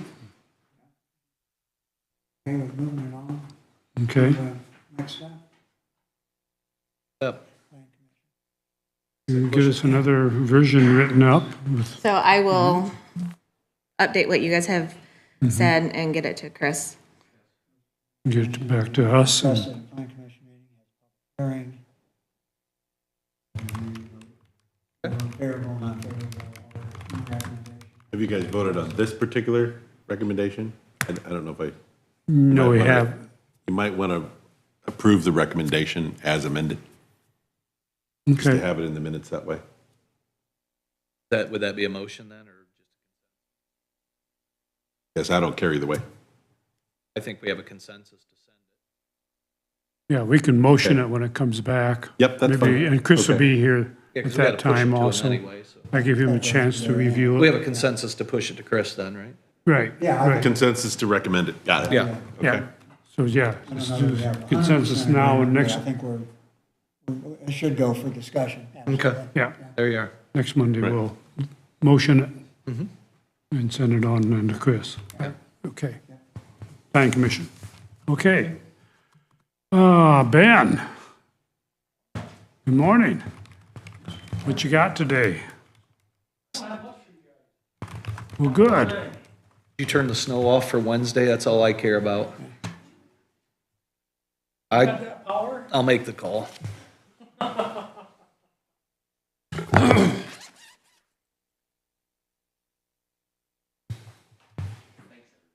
Have a good day. Thanks, Andrew. This is the fun stuff. We'll see. Yeah, we originally had a training for today and weather dictated elsewise. You had a what? We had a training for today we was Oh. gonna go to. The only thing I have for you guys this morning, I just got this when I brought claims up, the gals in the office gave it to me. It's a invoice from Brightspeed for damage at 0804 County Road 32. It's for that 50 pair burial cable that was on the front side of the bridge on 32 that we snagged when we scraped that. If you remember that, it was back September 12th, 2022. One that Oh, yeah. it was mounted on the front side of the guardrail Yep. and just had to sod over it. Where it knocked the phone line out to all the residents where they fought for months and months 2 or 3 months anyway. They couldn't get their phone hooked back up. Really? We Been that called, long? they called, it was a bad deal. Wow. Anyway, they found so generous to send me a bill for $4,145.68. Labor's $190.10. Contractors, $3,003.19. Corporate G&A, whatever that is, $468.06. Damage investigation and billing, $484.33. What was your total? 4,000 what? $145.68. Is there an argument to be made that it wasn't properly buried? My question. It should be on the backside of the guardrail. So is that like some sort of an engineering standard or county standard in our ordinance or I would have to do- universally accepted standard for that industry? I don't know if we typically, if we have an ordinance for how it's attached to the bridge or guardrails, but our right-of-way permits specify on the backside of the ditch within 2 feet of the backside of the right-of-way. Okay, Anymore, I do not allow cables attached to the bridge. I make them bore them at the back of the right-of-way, underneath the ditches and right-of-ways, because it Okay. causes too much utility coordination issues when we come to have to do maintenance or repair on a bridge. right. If this would have been an accident due to a vehicular accident where they'd hit the guardrail and damaged it, we would have been in limbo until we could have got them to get their cable off the bridge anyway, as far as putting them back together. Okay, But this is the guardrail that goes to the bridge and goes back, and then you get your drop downs into the ground. This Okay. would- And it went just on the back side, I think it's on the front side of the bridge the whole way. But I know it was on the so the front side of reason the we guardrail. snagged it is it was in the wrong spot. It was on the front side of the guardrail, and it was road level. Wow. Because we hit it with the grader. We took the grader and was pulling that berm in up against the guardrail, pulling that away to get the water to drain. Okay, So we didn't dig a trench, stuck the grader blade out, was pulling the sod away from the guardrail. and it ripped it out because it was in the wrong spot. Yeah. It barely hit it. As soon as he hit it and seen it move, he stopped, but it was enough that it cut the cable. And that's a standard procedure to bring that berm back. It is. They just did it up on 6 before they resurfaced. Along those guardrails, they pulled out that dirt and residue, it always piles up underneath that guardrail, and it ends up actually in the berm, and so they pull that off with the grader. So it's not like this is something we shouldn't have been doing or would be There are unusual. Arguably, we could say no. I mean, from legal's perspective, we That's what could I'm just say saying no. already. Okay. The only thing they could argue is that we didn't call holy moly 811, which we typically don't when We we're, weren't digging. we're pulling the shoulders off. That stuff's supposed to be on the backside of the ditch. It's Right. supposed to be 2 feet deep. It's, Oh, it's also supposed to be 2 feet deep? I think 36 inches, 32 inches. I don't So have if my they'd have permit had with it me. deep enough, even on the wrong side, it wouldn't have been No, caught by but it this. went right over it. right. They negligently buried the, They're culpable here. We don't have a liability here. I've they're adding asked, on a bunch of flaky Yeah. fees I've that had I don't agree one- with either. Yeah. I had one die before on us, Andrews, because I requested them to send me in writing where they had permission from DeKalb County Highway to install it there. Right, And they haven't been able to supply that. because I don't think they got it. They don't. That never would have been approved if No. they'd have come for a permit. So I didn't know how you guys want me to proceed with that. If you wanted me to work with Andrew on this to have a letter sent back or, Probably the most prudent way to proceed. Just put one sentence, Andrew. No. No, period. Well, Well, you might I probably do would it. add in stuff about, well, it should have been on the other side and buried 2 feet Right, deep. right. Not our fault. Something simple like that. All right. And I sympathize with those folks, but put it in the right spot to start with. I mean, if we would have dug it up without calling it, well, that's one thing, but you got to be able to berm. You should be able to berm, that's why it's supposed to be It's supposed to be buried 2 feet deep, deep. yeah. They got What a is bad- the, what's the name of the company, just so I have that? Bright Speed? And then can you get me a copy or email me Yep, the sure copy can. of it or something? Actually, if you want, I'll just bring you all this stuff tomorrow. Okay, that's fine, yeah. Okay, I'll get you that and then a copy of our utility permit, and that's got the specifications for where it's supposed to be placed. Can bring you that as well. Okay. Yeah, because we're meeting on that driveway thing tomorrow, so, just so I can get up to speed on it. Excuse me. Okay. I will bring that to you. Thank you. I'll pull up my to-do list here. I think that's all I have for you guys today. I got Wow. more coming, I just ain't got it ready for you yet. Hopefully no expensive bridges or anything, right? Not yet. no. Okay, good. No. The only thing I got, I can give you a little bit of information on, Bridge 132 is moving forward with USI. That's the one on County Road 72, east of 35. It's between 40, I think it's between 43 and 45, or between 41 and 45. Anyway, that's the one we're looking at replacing with the box structure. So that's going forward. I got some more questions going out because they looked at putting a 14 by 7 box structure in there. And with that box structure, due to the hydraulics during the 100-year flood, it could potentially cause a backup of like 3 feet in elevation, which still should stay within the ditch banks, but it could affect people's tiles and culverts that come in, so they may see water stand where they haven't seen before.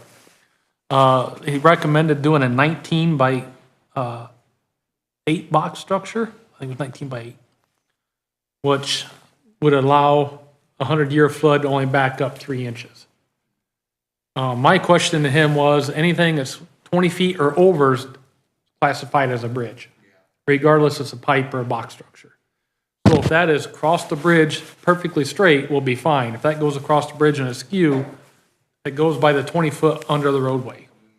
So potentially it could be classified back as a bridge, even though we're putting a box structure in.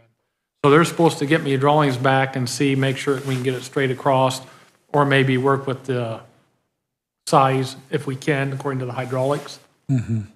So that's to be yet determined. And then they sent me a request for, they want to submit a 401 and a 404 permit since we are eliminating a bridge and going to a structure. So that's an additional $4,000 or $4,400 for them to file on top of the bridge engineering.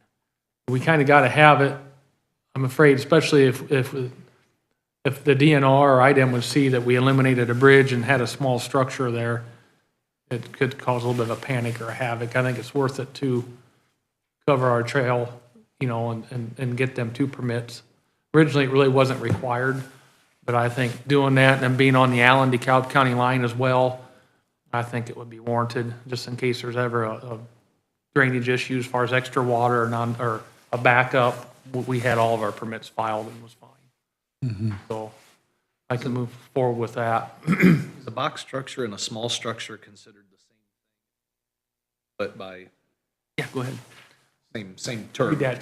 Box structure and small structure is the same thing, right? You've used the Pretty term small much. structure before, so, Typically, small structures we use round pipe, but they can be a box structure as well. okay. But even with a round pipe, if it goes across the road in a skew and takes up more than 20 foot, it's classified as a bridge. It's a bridge, huh? That's how they classify it, even though it's not a bridge. You and I look at it and say, that This ain't a bridge. bit, but it goes diagonally, and Yeah, that's more than 20 footage, foot. footage grows Yeah. as the Interesting. road. No. Well, could we change the path of the ditch to where Well, it that's what goes- I'm, Yeah, that's what I'm working on. okay, So- all right.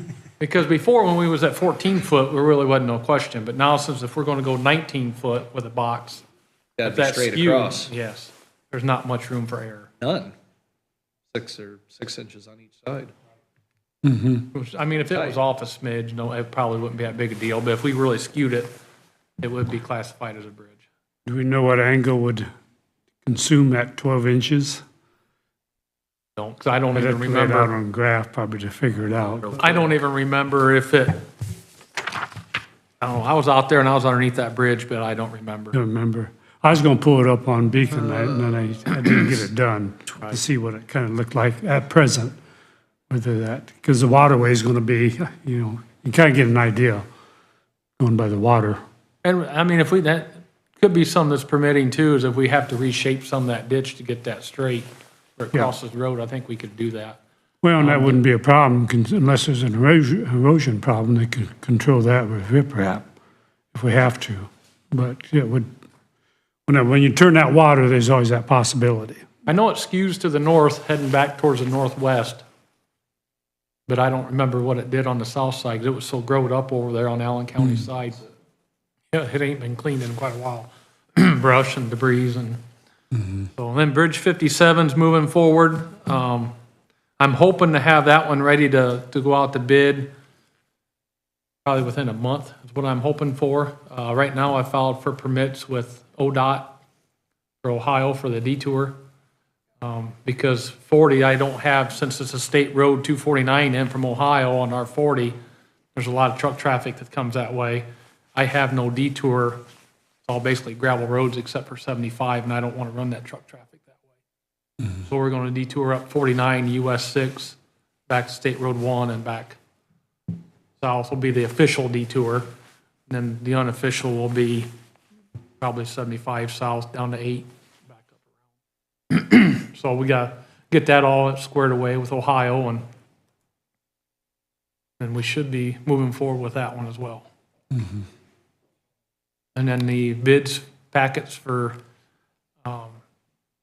community crossings, I'm working with Auburn on, sending them to Darrell this morning for they can review that, make sure they're okay with our bid spec, and then we'll have that ready to go out.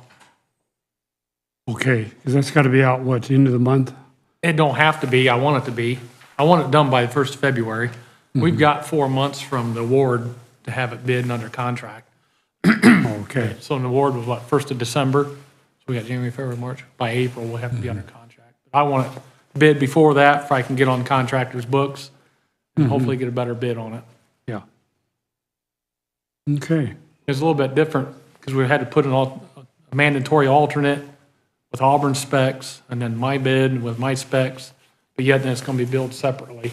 It's going to be bid together. So Auburn talked to their Board of Works last Tuesday. Sounds like they're on board with it, but yet I don't really have nothing to present them yet. We don't have it ready. Got the drawings done, but the paperwork, the bid documents is not complete. We still on target for Bridge 9 with, Yes, Bridge 9, actually, I just seen on my email, I got some emails, I don't know what's entailed in them, but we're on target for February 6th yet. still on that? Yep, and supposedly, Right, Zachridge? Yeah. supposedly AEP's aware of it and supposed to have their poles moved in time. Got a chainsaw if not. Well, I mean, we can still start some construction. I mean, they can go in there and start demoing things, but it's really gonna put a havoc on them to get Sure. their utility. It won't be as convenient for them as it would be before they start. So that'll be kind of up to Zachridge and the utility company to make sure they can, if they does start, that they can both still do their job and not be in each other's way. So hopefully we don't run into a delay. We'll see. okay. Anything for Ben? While we have Ben here, can we talk about the tower a little bit where there's been discussion about whether to put a tower out at the new highway department, Or it, like a 100-footer or 120-footer or, or the big one at Yeah. Central Communications. And I got a meeting with Jason and Brian after this meeting to talk about, to get some more information Okay. on why it's better, or why it works to do the one at Central.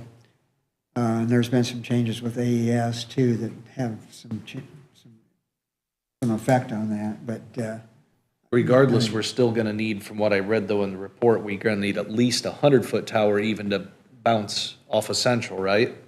That's the way I understood it, because it's coming from Central now. Yeah, that's what I'm saying. Yeah, so I don't know if we're gonna get away from a 100-foot tower. Because we need internet out there, Yeah. and the only internet we can get is pretty much from AES off of Central, doing wireless well, that's line of sight. line of sight. So, Dedicated Wi-Fi. yeah, that's what I'm Yeah, saying. Yeah, it's yeah. line of sight. It's not just, Yeah. bounce off of this and that. So I'm just wondering, if we're gonna need a tower anyway. I think, from the way I understood it, if we want to go with AES, yes, we're going to need a tower. Well, that's our only options, AES. The other thing you're gonna have out there is DSL, and you ain't gonna want any part of that. They've got Frontier Fiber now, but, Yeah, I don't think they're at where we're at, and I just haven't heard a lot of good and talking to Anything Jack, about Frontier, yeah. Jack don't sound real fond of it and really highly recommends if there's a way we can get AES out there, that we get AES. Yeah. I agree. I think that's necessary. Until Starlink comes available, if it ever does, but And then the 100-foot tower would also help with our two-way radios, keeping us Yeah. better in and out. Because we, like I said, we got a 120-foot stick now. I still would like just to move that. But it was funny, you guys seen they still don't Hey. think it can be done. what they said. Nobody's even come out and looked at it. You know, Because I it don't know, needs guys. certified or whatever, the I welds guess. or. I don't It know has the to- laws They have on to be that. certified to put them back up again. Makes sense, I just wonder if it It could could be be saved. done, is it? Because it's expensive, that's Yeah. expensive tower. I just thought it was funny, because if you noticed in that email from AES, they even made note that they have a used tower that they would sell us in that email. Oh, really? And I'm like, well then, how bad is this used tower? If they got one they're willing to sell us, so I got one to move, I don't know, guys, I really. I looked at our tower, and I'm no structural engineer, but this seemed to be looks in good good. shape to me.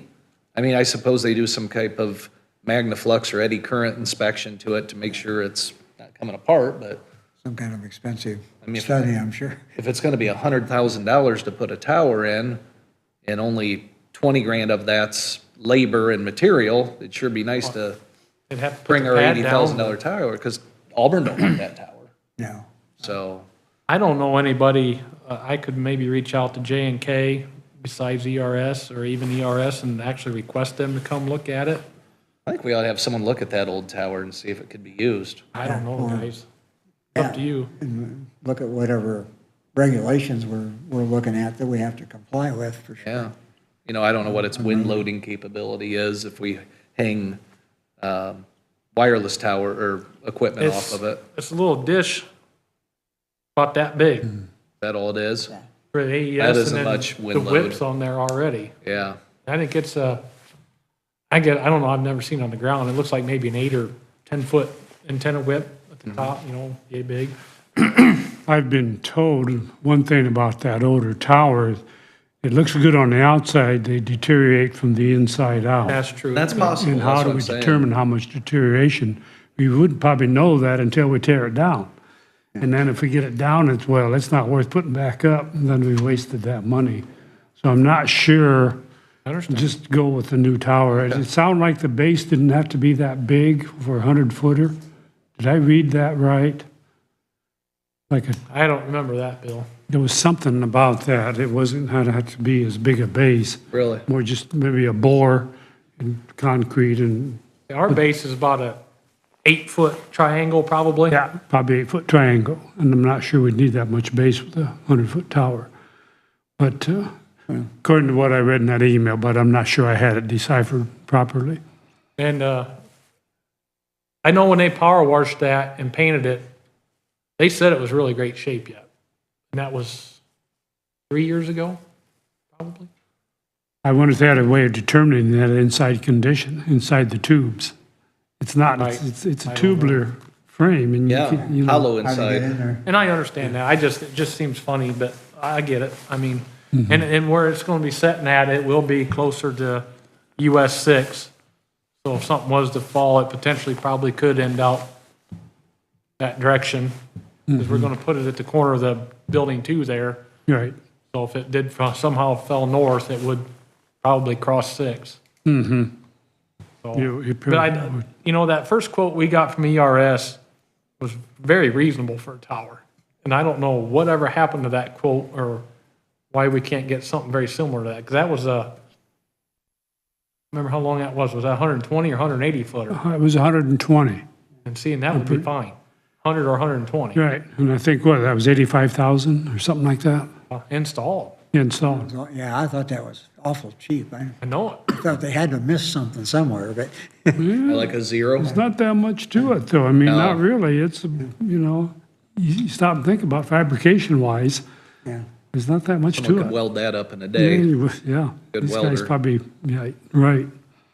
Well, I think probably the best thing is look at all the options and make sure whatever we end up with has Yeah, all the communication capabilities we need, because the last thing we need is dead spots Right. anywhere in the county. but we So, need to make a decision. We need Yeah. to, so let's hear what you come up with at your meeting, yeah, Mike. and- okay, I'll bring that back. Okay. Regardless, we've got $500,000 of ARPA funds set aside for a tower project, so wherever that goes, we've got funding there, so. You want me to try to get another quote, or you want me to wait? I'd say get a quote, Try to? Okay. absolutely. One other thing, go ahead, unless you had something. I do, but go ahead. You want to go? Nope. Okay, and Mike, this'll need your input. Bot funding, I mean, we've drawn up the building, we have the plans ready to go. We're almost ready to order buildings, which we need to order them if we're gonna have any chance of, Very soon. how, gotta get someone to buy this project, who, Well- how do we handle that? The reason I asked, I had a meeting with Mr. Doden, and I thought we were gonna talk about highway garage funding, because he showed interest. Yeah. It was an hour and a half conversation about ASG instead. Yeah. And then at the end, he kind of said, well, yeah, I might possibly, maybe be interested in helping with that, so. That's not gonna happen. Yeah, that's what I'm saying, so, So Jeff Peters has the financial part of the submission by Greg Martz. okay, He's doing an analysis on it now, and so that'll be part of the council discussion in the February meeting. okay. Will they be able to come up with a answer in that meeting, though? Because if they Should be able go to to. February and they don't have an answer, and then they go to March, and then we don't order the buildings till April, Jeff, my understanding is Jeff will come up and make a presentation. They Okay. should be able to vote on it. They should be able to at move the- out of At the that. February Okay. meeting, yeah. all right. Yeah, That's the February meeting you said? He's Yeah. coming? Yeah. that's the plan, hopefully. Okay. That No was other just- possibilities of a bot as far as individual financing? I don't know of anyone. I called some of my close friends that each have 10 million, and they weren't interested. Well, I figured you'd at least step up. Yeah, wait a minute here. That just leaves I you, got my Todd. pocket. Yeah, no, I don't know anyone, seriously. Yeah, though. there's not gonna be a second proposal. I was hoping there would be, just so there'd be some competition there. So would possibly then Jeff Peters will make a suggestion, would entities such as CSB Bank then be the bot holder? They be our, No, well, That, it depends, because without getting clear out in the weeds on this thing, there's basically probably three potential ways to handle the financial part of the bot. One is that the county goes to the bank and just does a traditional loan. Second is we bond it. And the third is a private investor does it as a traditional bot with a lease buyback formula. so the bot doesn't have to necessarily be a leaseback then. We could actually finance this thing. Yes. Yeah, I thought that, Now, the financing part it really stands on its own. So, well, we would own it at that point, though. If we Yes. finance it, we would own it. We would Whereas own if it. someone else would take the ownership. and we're making lease make payments lease until payment. we decide to buy it out, yeah. Now, I'd like to just own it myself, but that's just me personally. But I'll look at whatever suggestions let's- Mr. it's Peters gonna, comes it's up gonna with. probably cost a little bit more Yeah, to own it Yeah. because of Well- the interest rate that's I gonna know. be applied. Yeah, but the same thing, the person that's gonna lease it to us is also gonna figure that in their equation, what their money's worth and what they're Yeah, gonna charge us. but it's probably gonna be what the bank would charge because they're not gonna have the overhead. Yeah, maybe not. Yeah, They're that's a gonna, good it's point. gonna be an investment for them. But I was So they're hoping- gonna decide, well, do I put it in the stock market, or do I put it elsewhere, or do I put it in this bot? And that's gonna influence his decision on what he needs for interest. and that's what I was hoping with depending the, how long, like how many years that goes out. Traditionally, the county does like 5-year loans, if they do a loan. yeah. Probably. I think that's what they did on the jail roof, was 5 years. Oh, on the roof? Yeah, that's Huntington Bank. That was what, Well- 400,000? Was that like $400,000 if I remember right? Well, this is 7 or 8 million. Yeah, that's so what I'm saying. It's That a was- different, it's a Yeah, different I think that scenario. included electronics. I think all total was Was 900,000, it? That was on 5 years? I believe. We're looking at 8 million here, that's Well, why. this would be probably a 20-year. Yeah, you'd have to go out longer. Indiana Bond Bank is a player in this kind of stuff too, so, I mean, there's still a lot of moving parts here. And where did the payments? And I was hoping Come that, from. that we'd get an investor to bid and give us something close to bond rates, but still be able to do the traditional bond with lease buyback, but that's just not working. So we'll see. Bonding's gonna give us the best rate, Right? but And I'm not opposed to we'll that. just see But you what- got the expenses right in the bond. Yeah, course, that, on that, top. yeah. That's the Still only problem. generally gets you in under market rates as far as. And would those be tax deductible for the people that buy them bonds or Yeah, those? municipal bonds are. So they'd be a true municipal bond then for them? Yeah. And that's the advantage of people, they like that, because that's federally tax income free, I believe, municipal bonds. Yep. So people like that. Costs us a little more, but you get more people wanting to buy them due to Yeah, the the sale is a lot easier. investment advantage they get. Yeah. Okay, anything else? Yes, I have a couple of things for Ben. MVH formulas, okay? And we talked a little bit last week about, there was two bills working on the MVH formula. The House bill is dead. Is it? Yeah. Representative Soliday, who happens to be the same guy that wrote House Bill 1381 for the solar siting, he's just adamantly against changing the funding formula. The Senate bill is still alive and looks pretty good. That's Senate Bill 74. They put the formulas back to 50/50, but the current amendment includes salt, sand, winter projects, and lets you use restricted funds for those. That would help. So the 60/40 bill died, but it went So back. 60/40 got amended to back to 50/50. Okay, so that was the one that's amended, all right. Yeah.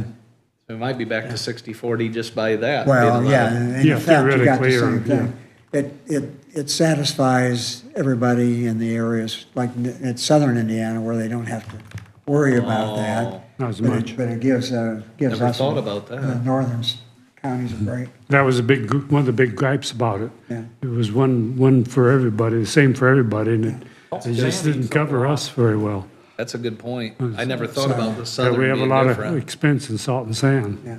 I've been pulling our salt and sand out of my LRS funds since they changed that. So I think this one That'd be a good one. may have a shot. Second one is House Bill 1411. Is that 1411? Yeah, 1411, which is the speed limit bill that Ben wrote. Okay, that's set for a hearing on Wednesday morning Really? already, yeah. So What does that say, Mike? I'm sorry, I don't. I'm not- That lets county governments set, and this was something that Bill's worked on with Ben Small, lets county governments set the speed limits on county roads without going through all the hoops. Without the studies and And all the everything that needs to be studies and so done. forth. I like that idea So, too. So it's got a hearing set for Wednesday morning. I reached out to IACC, and they are supporting the bill. And so are the commissioners individually on the Mayors and Commissioners Caucus. Okay. They're all, everybody's in favor of that. They like that one. I, I got to go down the Indy Tuesday night. I was going to stay overnight and testify Wednesday morning, but with the roads and the snow, I come think on. I'm probably not going to do that. We'll send somebody to a snowmobile, bring you home. Okay, as long as you do that, I'm okay. My wife will miss me if I have May to not stay too long. there's that I- helicopter again. Couple of good I news. know, you could use Yeah. it everywhere. Both good news. Yeah, yeah, Okay, okay. That split in the money would definitely help. yeah. I'd like to see these gravel roads be 30 mile an hour. I know that would be upset some people, the, but that would can't- help with dust control a lot. They put a floor in that, in the Did Senate they? amendment of 35. You can't go Okay, lower than that's fine. 35. Whatever, That's- yeah. Still, that But gives that would us help. something to work with. 60 versus 35 is a big dust difference. Yeah, big difference. Big dustage. Anything else? Nope, that's all I got. Thanks, I had thanks for that, something, I Mike. did a little bit of research on this Bright Speed. I didn't like that fee they put in G and A, like it just sounded like extra crazy fee. And I didn't know what that was. I thought it was G and A first, but it's general and administrative expenses, day-to-day cost a business must pay to operate, whether or not it manufactures products or generates revenue. So sort of like a slush fund for whatever they think they had to spend in dealing with the problem. Let's bill them for our today's work then, you know. Give them since a we spent G&A time- cost Yeah, back. send them a G&A cost for $4,000 and let's call it even. I just thought you might find that interesting to I see think we that's ought what to that just- little slush fund line Just was. start a lawsuit now and sue them for, It's not, Anything else? we're not paying that one. Done? That's all I've got. I'm good. For I got that one thing, anyway. Ben. Thanks for that info, Mike. The gate operators at the Trying to new stay on top highway of Yeah, department. I like those. What was, where did Advocate we for end up? I had to good leave stuff. early. Where did they end up as far as the number of gate operators? they didn't change it back from when you left. But he's- 60? Yeah. We need to have a conversation here about Yeah. this. Yeah, I think that can security. be cut. Big. Actually, I know that can be cut. Can't the gates, during the day too, aren't the gates just staying open? You're surely not gonna open and shut that gate every time someone comes Yeah, in. wear it I out. really only want one for like my truck and then the route trucks. There's 12 route trucks. And mine, probably my assistant, so even if we took it down to 20, I mean, because I got 12, so 14 I should have. That gives you some And then if we went to spares, 20, that would be extras. some spares. Yeah. That would be sufficient, because there's a lot of times during the evenings, I don't know which truck would go in and out, the on-calls, because the on-call changes, so the guys always take their own truck. So it'd be nice to have that in there. But there again, at the end of the day, it's illuminated. They can get out and always go over to a pad. That's what I'm saying, If there's yeah. that much cost in it. I don't know Yeah. what the cost is, but we don't need 60. Yeah, that's a lot of them floating around. I do want to make one comment. This place, this highway department would be more secure than community corrections under the plan that they're proposing. You can drive right in community corrections, park anywhere you want, walk in the front door before you hit a door that you can't get through. Right. This is, I'm certain we're gonna have a whole raft of foreign subversives that are gonna attack the highway department.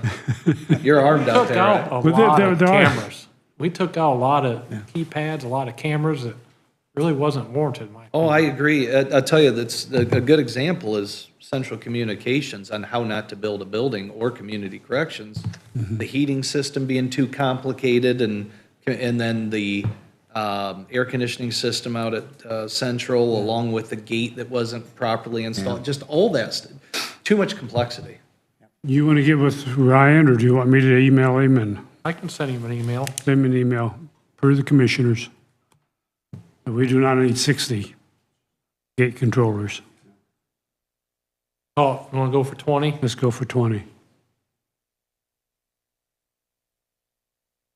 If he comments back negatively, tell him he's going to get fired. I don't think he. That'll get attention. You know, and this is something too, I'm guys. I ready. mean, as life goes on, if I need extra, I don't know why I couldn't buy 3 or 4. or 5. Exactly. Yeah. It's Start neat. out with what you think you might need and Yeah, I then mean, this order would be, another 2 or 3. you know, I could probably even cut it down to 15, but I'll go to that. And yeah, I agree. I understand. I don't have no problem with that. Okay, I'll email him today, and then I'll see what I can do on getting some tower info. See okay. how quick they can. I'm gonna try to get one for 100 foot and one for 120, the same capacity. There you are. Because they said 100, but we're at 120 now. I know for 120, we should be safe, because this is lower than where we're at up there. So, but I'll get one on both 100 and 120. I just got an FYI then, and I don't want to go into it too detailed at all. Just Ben and I's got a meeting Wednesday with Mr. Land. Oh, yeah, I heard about that. Try to work out a solution there. Still on? 10 o'clock? Okay. Yeah, plus the weather dictates elsewise, What day you going? but I should be able to run up. Oh, that might be an interesting day to try to do it. I'll pray for no We'll see snow. how that goes. You may have to postpone it. But anyway, just FYI. Good. Okay, thanks, Ben. I'd love to see a solution to that. I'd love to see a Yeah. solution worked out for that. Get that, yeah, anyway, we'll see how that goes. Sure. Thanks, Thank you, Ben. Ben. Have a good one. Yep, I just called or sent a text. It takes up to Should get a 3 confirmation. working days to get a confirmation, so. Okay, is there anything else on the miscellaneous before we move on to insurance? Just one real quick thing here, is that water heater situation at Sunny Meadows, Yeah, which is not getting any better. So I got another quote from Auburn Heating. This one is 250-gallon, 40,000 BTU residential type heaters installed, labor and all materials, $6,500, which I thought was high. I just can't, I'm baffled. those then- 50 gallons are $600-700 Well, each that's- maximum. Yeah, that's what I thought too. residential, yeah. Yeah, and then we've got that one from Wagner Minert, that was 10,755, that was for the commercial grade, 199,000 BTU, 100 gallon. For that. And then Cody, Auburn Heating, at 100 gallon, 199,000 BTU for 11,840, or 100 gallon, 80,000 BTU non-commercial for 7,800. Just can't imagine And then that. he also said that he would install one if, you had some for around 3,000 or 4,000 that they would install, but he figured it's time and materials, but he guessed around 2,500. Well, see, we could go Big get, stall? that just seems, I think you could go to Home Depot and get 50-gallon water heaters for around $600 each, just residential 80,000 BTUs. So to me, okay, so that's, call it 1,700 maybe total. Even if he charged us 2,500, which is too much, we're still under $4,000 then. And that, but I just can't imagine, what's their labor rate, about 100 and a quarter?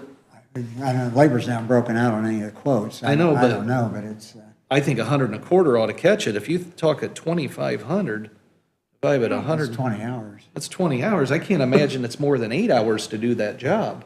No, no. I don't know, that's one I might, you Nice. want me to go do I it? mean, you got some, I was gonna say, I might do it. I'd be happy to do it, except for I'm not a licensed plumber, but. you got some, Would you have to be licensed to work on the county stuff? I don't think so, because it's not for, I'm not charging.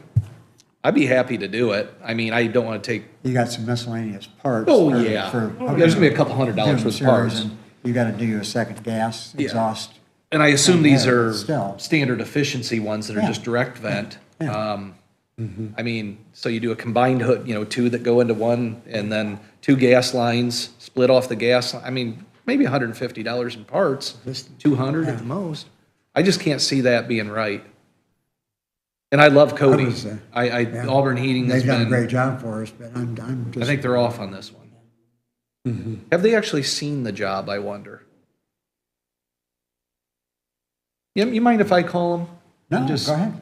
Let me call Cody and say, come on, Cody, 2,500, maybe, about half that's what I was thinking for the labor. Let me send these to Susan and she can print them Yeah. off for you, or I'll just email them to you. Just email them. Yeah. And then if we could get, like I said, we go to Home Depot and buy a pair of them for, I think they're about I think the 50-gallon I just bought was around $600, $650. That just seems like the way to go to me. yeah, this isn't, I mean, you could replace those 2, 3, 4 times for the price of the commercial. And then once we reinstall dual So- lines and dual hoods, it's just a matter of putting the same size unit back in. And anyone could do that. Yeah, let's go ahead and investigate that. Okay, let me call Cody and just tell him. Okay. And I got a message from Rick. He said it's a commercial building that we cannot put in a residential unit. Where'd you get that from? Rick Ring. I'm not sure that's correct, but I have a commercial building downtown that's nothing but I residential. I did check with insurance trustees, and they said there was no problem. I think he's using wrong a- there. Using a residential style heater. as far as the insurance company is concerned. I mean, you can put, I think the only difference that you have to do in commercial is you have to have all wiring and conduit that's exposed in commercial. And I'm sure there are other, but I can't imagine they can dictate what kind of appliance you can put in there. I mean, do you have to have a commercial stove in a kitchen we have Central Communication has a regular stove out there. It's not commercial. I mean, what defines commercial? Right. I don't think this is commercial. It's not open for public business. Yeah, it's really not commercial. It's more of It's it's private. institutional, number one. It's institutional, not commercial. That is not a commercial building, is it? I don't think so. Is it? I don't. But because we charge rent, so is it considered commercial or is it considered institutional? Well, how's it sound? No, I was just looking at, you guys already know this, so the commercial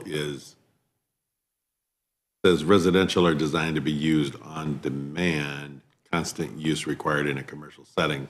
But you're not using it like a restaurant would use a water heater, that much water. We are charging rent though to the residents, so Is an apartment building a commercial use? no, because I can put up a duplex or a quadplex and I can put all the residential water heaters I want. Every one of them has residential water heaters. Unless you do a big complex that uses a big boiler. I'm not sure we would want to do this project ourselves, though. No, I just throwing I that know, out there. because of liability. Yeah, spring a leak and What about tankless? tankless is definitely an option. Definitely an option. So, and we're gas out there, right? Because the gas ones are definitely more efficient. I mean, it's way easier to more. install. Because with a tankless big one, you got to run like We 4 might have gauge to wire. put a filter in front of it to keep the nasty stuff out of it, out of the water. Oh, is that well water? Yes. It is, Even if it was city water. City water is not any better. isn't it? No, it's got junk in Because it. of lime and, Lime, it causes Calcium. nightmares out to community corrections on that backflow valve. oh, That that's was it. right. The residue in city water. I still don't understand that backflow valve. That makes 2 or 3 of us. Yeah. Yeah, let's price tankless. All right. Should we just ask Cody? When I call him, I'll say, hey, Cody, we're thinking about tankless too. Yeah. Because that might be a better idea. More efficient. More efficient for sure. Yeah. That big water heater, Big, you're storing that kind of water, Big you're cast going to iron lose kettle, more. on open fire. Now, the only bad thing about the tankless is those are direct vent, or those are powered vent, kind of like a high efficiency furnace. There'd be more labor. But that's really no, Just go straight out the wall, right? yeah, it could go out in PVC. Basement. Okay, yeah, because it's not like a normal house where on a slab and have to Yeah, go out it's the roof. not that big a deal because the ventless part's all contained within the water heater itself. It's really not that Let me much ask him different. about a vent list also and Yeah. kind of bounce him on that labor. Let's do that.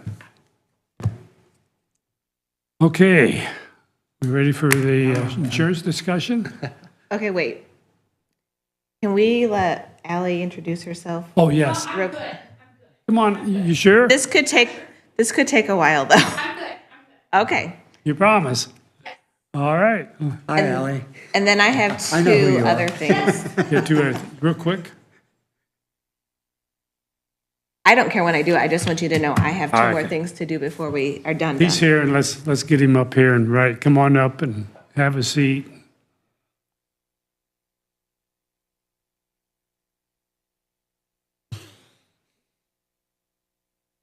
You just hit that bottom of that mic so the green light comes on bottom. There you are. You got it. Thank you.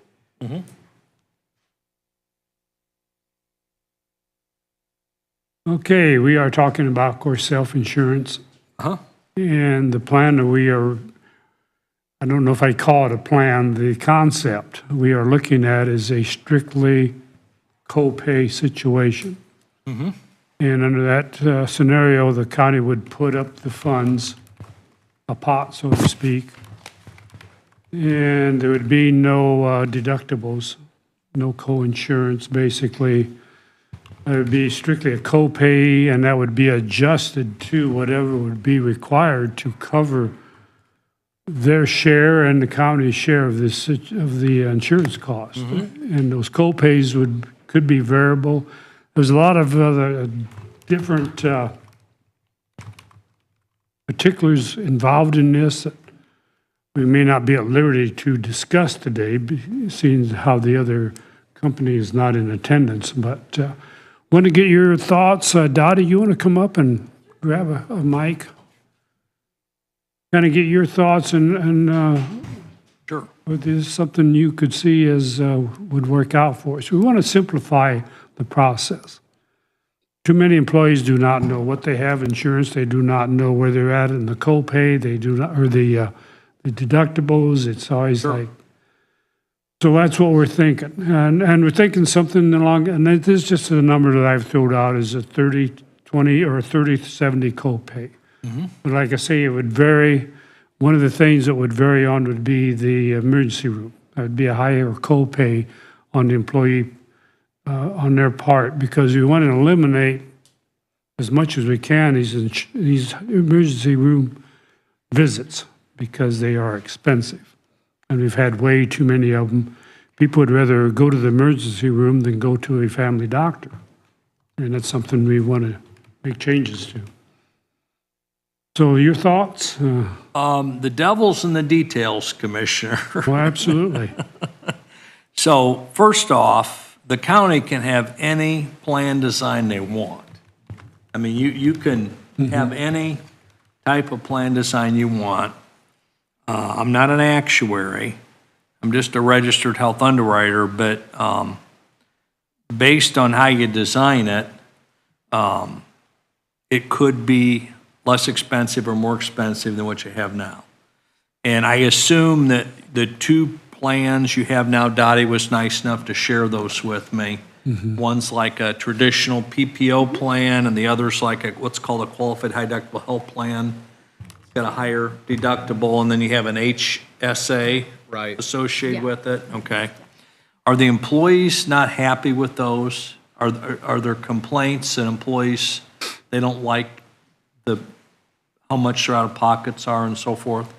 There are complaints, yes, and the county has a complaint also, Okay. of course, because of the overall And then cost. I have another question. I apologize. Our company took the computers down over the weekend, and they didn't have them up this morning. I left at 6:45, so I couldn't look up what you have now, but what you have now is the deductible on a plan year basis or a calendar year basis? Plan year. Okay, so that in plain English, what that means, your plan year is 7/1 to 6/30. So most plans out there are on a calendar basis, which No, is, the deductible is on a calendar year. Sorry. Okay. Yeah. well, that complicates it. But, so your deductible, co-insurance, out-of-pocket, everything is on a calendar year basis, okay. And when is your open enrollment period? June. June, okay. For a 7/1 effective date? Correct. Okay. If you end up working with me, maybe not immediately, but I'm going to recommend some changes to that makes it easier for everybody. But, so basically, your plan year is 7/1 to 6/30, but your benefit schedule's on a calendar basis of January 1 to, so again, you can have any plan design you want. You can keep the two you got and add this one, or you can make everybody go on this one, or, I mean, you can do anything you want. But I understand somebody came in and told you can save 15% going to this type of plan, correct? Yes, but there again, it depends on the scope play Right. ratio. Right. I mean, and that can Right. be adjusted, and that could be adjusted from year to year, depending how the plan It depends on ends how up big at the end of the year. is. Correct, correct. Okay. So, short answer, yes, you can do it. But now, if you don't keep the plans you have in place now, so we get to 7/1, so what if I work here and I've got all my deductible, all my co-insurance satisfied, how am I gonna be treated starting 7/1, or? Good question. Well, that's got to transfer forward. Huh? That's got to transfer forward to the new plan. Well, would be Total my- out of pocket. Yeah. If it's strictly co-pay, does it matter? Well, they've already paid some co-pay and some co-insurance. So it Well, has to- yeah, Whatever they've paid out of has to pocket, I count think to we their should out- toward credit. their out-of-pocket max. okay, I got it now, yeah. There are federal laws out there. One of them's the ACA, Affordable Care Act. Yeah, that's a good one. Yeah, but it's still in place. And, I mean, they have, you're required to comply with that. And they have like your annual out-of-pockets and so forth. So what I would, if you're looking to do something like that, one way employers do that is you would renew on 7/1 with your 2 existing plans as is. We would take them over on a no loss, no gain basis. So if you had all your co-insurance and deductible satisfied on 7/1, we'll give you credit for the rest of 2023. If you have half your deductible satisfied, we'll give you the participant credit for just like it was continuation, would be no change. And then on January 1 of 2024, you would put this in, if that's what you wanted to do. That would be the cleanest way to do it. Just from a logistics standpoint of forcing all your employees, it'll be kind of chaotic if you put this in, and some people will be happy and some people won't if they've already satisfied, their out-of-pockets for the year. Right. Do you remember off the top of your head, and I apologize again, I was going to look this up, but what's your out-of-pocket for single, and you know what that is right now? Oh, you got, 5, give me that right there. 45. Oh, that's not for me, okay. Well, anyway, you're, It's 5,000. okay. So you, 5,000 would be for single, single. and employee spouse? I think for everybody else, it's doubled that. Okay, so a single employee is 5,000, and then 10,000 for an employee that has dependents. It could be 1, it could be 6, whatever. Okay. And then it says here, smokers, you're going to charge them extra. I think that we'd have to back off of that and go the other direction, that non-smokers wouldn't have to pay as much. Right. Okay, well, yeah, it's either the carrot or the stick. Right. You got to The work carrot is a it. discount, and the stick is we're going to charge you more. But Yeah, you in can't charge reality, more, it's the we same. could Okay, discount. yeah. I So agree. again, We need to discount non-smoking. I'm not an attorney either, and not giving you legal advice, but that being said, the federal government does have requirements. If you have smoker, non-smoker, you got to have a bona fide wellness plan. You've got to have a separate plan document. You got to give people what's called reasonable accommodation. I won't go into detail what that is, but you need to have all of those in place to really legally have a smoker, non-smoker plan. A lot of employers do this. And then you have to either make them sign some type of affidavit, I do not use tobacco products, or you nicotine test them. And I had a client for many years over in Ohio, an over-the-road trucking company, second, third generation. He put this in, and he had just everybody sign affidavit, we don't use tobacco products. And when we first started the wellness plan, they decided they're going to have everybody come in and have a biometric screening. So like DeKalb Central Schools, that's what they do. And in the fall, it's like maybe in September, they have 4, 5, or 6 days at all these different school locations where they come in and they use the Wellness Authority, which is our private label wellness plan that we offer. And they send phlebotomists in and they do a blood screen. And but when he first was going to put the wellness plan in, and he started this before he put the wellness plan in, and somebody called and complained, and he got in trouble and got fined, and that's when he decided he had to put a wellness plan if he's going to keep the smoking, non-smoking. But the first 2 or 3 years, he just made everybody on the honor system just sign a little simple one-paragraph thing, a little affidavit, I don't use tobacco products. And he was hemming and hawing about, he didn't want to spend the money for nicotine testing. At that time, it was maybe like $12 a person. But he decided to do it, and lo and behold, about 40% of the people that signed the affidavit flunked the nicotine.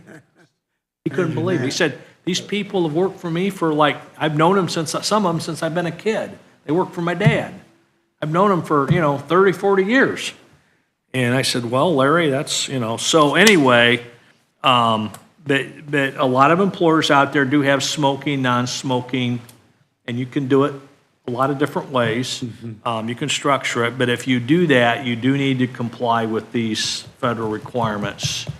So that might be something down the road if you put a wellness plan in, that we incorporate that at that time. So again, a simple answer to your question, and if I quote this, if you ask me to quote this, which I assume you're having me back, so you apparently must have had some positive thoughts about when I was here before. Right. We can quote the existing as is, your 2 plans you have as is, and I can quote this too, and we can see what it looks like. Okay? And, you can make that determination then if you want to offer a third option, starting out with this, and still keep the other 2 and let the employees select which one they want. You can keep the current that you have now, at least through the end of 2023, and then maybe put this in January 1 of 2024. I would also recommend that at some point you have the open enrollment, so it starts January 1 of each year instead of June 1 of each year, because it's a lot simpler. People don't know what their out-of-pockets are and so forth. It's just easier for employees. And DeKalb schools, they did that. They originally had their open enrollment like in March, and it was always, people getting ready to go on spring break, and their plan year is 4/1 to 3/31. By the way, I'm going up there. You lucked out when you called me, because I'm coming here anyway this afternoon. But I'm presenting a renewal. Any guess what their rate increase was? I bet it went down. You're a smart man. Yeah, it's going down a little bit. I had a quick question on deductibles. If I remember right, since we're an employer of more than 50, we have to offer a health care plan to our employees. And I think there's also a restriction on how high their deductible can be. And if I remember right, it goes on their family income, not necessarily their income. There's a percentage of, is it 7% or 9% or 12% of their It income? went up. It's like, yeah, you're correct on all counts. Okay. So again, the Affordable Care Act, and now the vernacular in the industry, we call it Obamacare. Back when it first came out, it wasn't politically correct, but now everybody calls it Obamacare. They call it the UCA. So excuse me if I offended someone, but the Affordable Care Act, you are, limited how high the deductibles can be. If you have a qualified high deductible health plan, which one of your options right now are, you're limited on a minimum and maximum for that on single and family. Right. If you put money into a health savings account, meaning the county, the DeKalb County, and the employee contribution, because the employer can put some in, but the employee can too. There's caps on how much can go in each year. Right. And again, that's all on a calendar year basis. So that's another reason to get everything, so your open enrollment, everything is on a calendar year basis instead of this plan year basis. But yes, you also, the last question was, I forget, but. I think it's based, the maximum out of pocket they can have, it has to be a certain percentage of their family income, but we don't know their family income. All we know is their income. It's the bottom line of the tax return. It's the adjusted. That's what gross income. For their family, though. Gross, yeah. Yeah, which we don't have any way to determine that. That's the funny thing. Welcome to another unintended consequence of government bureaucrats in Washington designing this. but that is the law. What's the percentage then? I think it went up, it's in the 9.2, 9 of adjusted household income. It's the bottom line of 1040, okay? The very bottom line of the page here, adjusted gross income of the household. And, If they're filing joint. yeah, and you're over 50 full-time equivalents, they call you an ALE, applicable large employer. So because you're over 50 full-time equivalent employees, you are subject to this. And if you don't meet the minimum, then you can be fined. Well, let's just do a quick calculate, just so I know where we're going. If you figure the average person, let's say, is making $19 an hour in an office, times 35 hours a week, 19 times 35 times 52 weeks, that's call it $35,000 gross income, but you're saying the adjusted gross income, Of the right? family. Yeah. If That's the two people- Household.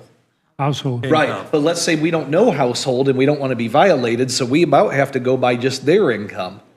And so if we go at 0.092%, the highest they're out of pocket would be like $3,100. It's not their out-of-pocket, it's what you charge. Oh, for the for the- insurance. For their participation. It's I not had that their backwards. out-of-pocket, I'm it's sorry. what you charge. I got you. And it's the lowest cost plan. I got you, I'm So I sorry. assume you have two plans now. The high deductible plan is a lower cost than the PPO plan Right, because there's a higher out-of-pocket. So the single rate, and today, you only have to cover single employees. You don't have to worry about family coverage. right. But the single rate, I'll have to look this up, and I can email this to Dottie, she can share this with you if you want to know, but I'm gonna say like 9.6. It went up just a little bit. Actually, it went down in 2023 just a little bit. Okay. But say it's 9.6, so if somebody, what's your annual number there? About 3,100 on $35,000. Your sheriff won't let me bring my calculator in, so I Yeah, can't. I know. But, so, say it's 30,000, We'll change that. Yeah. okay? So 10% is 3,000, so a hair under 3,000. And then, so what you charge for single coverage for the lowest cost plan cannot exceed that number. Okay, we're good then there. Yeah, I just, okay. I thought it was out of Yeah. pocket was the percentage. It's Yeah. what we charge for the plan. Okay. You're racking the cobwebs in the back of my brain with those No. questions. I'm pretty sure I'm correct in what I told you. That sounds right, Okay. now that you've refreshed my memory. So, any other questions? I don't think I do. That's Okay. the, go ahead.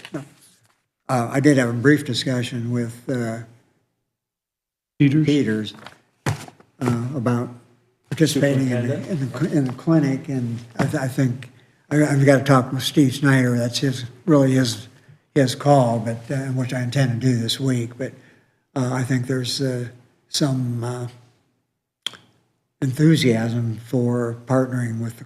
Yeah, I think it would At be least discussing. beneficial. It'll definitely be beneficial for DeKalb County.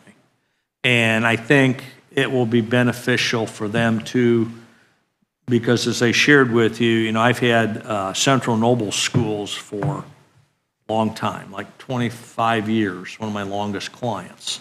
And I think I've been through 6 or 7 superintendents of schools in that time. And in 2009, they put one of these in.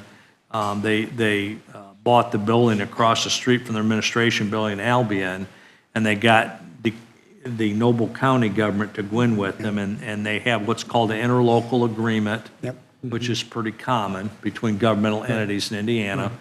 And the Central Noble Community Schools owns the building. They own all the equipment. It's like going to a doctor's office. They added a third exam. They have 3 exam rooms. It's open, I think, 5 days a week now. But then the county, under the interlocal agreement, they pay them a fee, and then they split the cost equally between the 2 groups based on their the county's a little bigger than the school system, so the county, but they track the visits, and they have they had a board-certified MD, and he retired, and they got a new one. And then they have, I think, a nurse practitioner or two, and a registered nurse, and maybe a medical assistant or two, but they have a very equitable way to, and I can, hook you up with those people if you get to that point, and you can chat with them and see how they do it, but it would be very similar for you. But I think one of your biggest issues with your whole, and I shared with you when I was here before, is that you got a bunch of unhealthy people aren't taking care of themselves. And it's like about 45% of the have chronic conditions, but I think 3.5%, what was the word they used, critical. Those are the really bad ones. And there's some that are not as bad, but I think the total is about 45%. And if you can do things, it's just like a car. You buy a car, you got to take care of it. You got to change the oil, you got to rotate the tire, you got to put air in the tires. think. You drive around with, pretty soon the tire, if you don't take care of your vehicle, it's going to break down. And the same is with our bodies. And some people just don't want to do that, or they don't. Some of them it's ignorance, some of them it's fear. Most men in our society don't like to go to a doctor. That's pretty common. But if you set it up right, it'll definitely, over time, you can do tremendous things. And I told Dottie, if you folks will just do some of these things, it's not going to happen right away, but over time, you can have negative renewals too. I don't think you're going to get a negative renewal with what you're doing now. I don't think so. So I'd be very surprised. So, yeah. So, That's the real problem, is we're forced to offer this insurance, but we have no control of what people do with their body. and when you do a partially self-funded plan, you can start customizing things, and you can be proactive as the employer to get people to do stuff. Part of it, they walk with their pocketbook. Part of it, you incentivize them. And again, it's the carrot and the stick. You can give them, and DeKalb, I think they have, 8%, I think, is now their differential. Each? No, it might be. So if you, and 90. It's either 8 or 9. 95% of their people, I think, do every year what the wellness plan requires. Yeah. Their participation is phenomenal, really. Well, they're smart in how they set it up. Yeah. I helped them do it. But I'm not taking credit. I mean, it's a team effort. But they have a wellness committee that I recommended, and I know Wendy's on it, and Steve Snyder's assistant, Gina Burr, is on it, and then they have a couple people from the teachers union. They have a couple like non-union, like bus drivers, I don't know who, but there's about 7 or 8 of them, and they get together a couple times a year, and they have, like I said, they have a biometric screening in the fall, and the school corporation pays for it. It's about $40 per person, and every adult on the health plan is supposed to have a biometric screen. And they do a blood draw, like a 28-panel blood draw, and they check their cholesterol and their blood sugar, all kinds of different stuff. And they do blood pressure, and it takes maybe 5 minutes to go through and get this done. And they have 5 or 6 different dates at different locations where people can come. And if the adult spouse is on the health plan, they're required to do it too, children are not. But all adults on the health plan. And then they have some other things that the Wellness Committee comes up with each year. And but if you meet the qualifications, then I think you get an 8% discount on the premium. Yeah, it's somewhere in that 8 or 9%. It was 6, and I think they raised it to 8. Yeah. That sounds right. Yeah. So, That's a big number. but they got like 95, 96% of the people that do it. Because that adds up. Plus, people, part of it's educating people. I'm a type 2 diabetic, and I got high blood pressure. So I go in and have my A1C done. My doctor, he prescribes, and I religiously take it every day. And I'm doing well. My blood pressure's good. I had my physical in December, and my A1C was a little high, but he gave me adjustment on one of my pills. And so I'm doing what I'm supposed to do. I'm what's called compliant. But if I would just let it go, at some point, that's going to catch up to me and cause me all kinds of problems. So, and people, once they understand that, it's not that big a deal to do it. And if they understand, they feel better, they're healthier, they're going to live longer. I mean, a lot of people will, some won't, but most of them will. If you get that first carrot out there and kind of establish that pattern and Right. that mindset, you get that changed, then it's just really self-perpetuating. And if we can, if, say you spend $250,000 on a clinic and a wellness plan, but if it drops your cost on your health plan $1 million, that's a pretty good return on investment. Yeah, not too shabby. And that's kind of what's happened out there. I wish the city would do, they have not, I think some of the gals in the auditor's office would like to do it, but,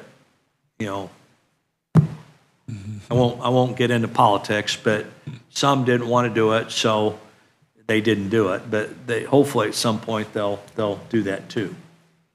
What I kind of had in mind, just an idea is, not require a wellness check, but just say, hey, if you're not going to do the wellness check, you're going to pay contribution-wise the maximum we can charge you. If you're not willing to do the wellness check, it's $3,100 a year, whatever. For a family, $6,000, whatever. Now, if you'll do the wellness check and you pass, let's say, the no nicotine, we'll knock $125 off a month. If you fall within a certain BMI range, another $125. They make it to where they can get to zero if they really are willing to participate. I'd like to see employees get to zero if they can. And I wouldn't pass the BMI, so I'll have to pay more. And But we got that would give me incentive to people that are lose, though. experts in that Yeah. if you're a customer, we'll let them advise you, and Yeah. they'll give you guidance on how to just do that. Yeah. But What I'd your like- limits are and stuff. But that's the way it works, and it Well, works. We can design it Yeah. anyway. Yeah, and it's your plan. Just like what your benefits are, the county can decide what their plan is.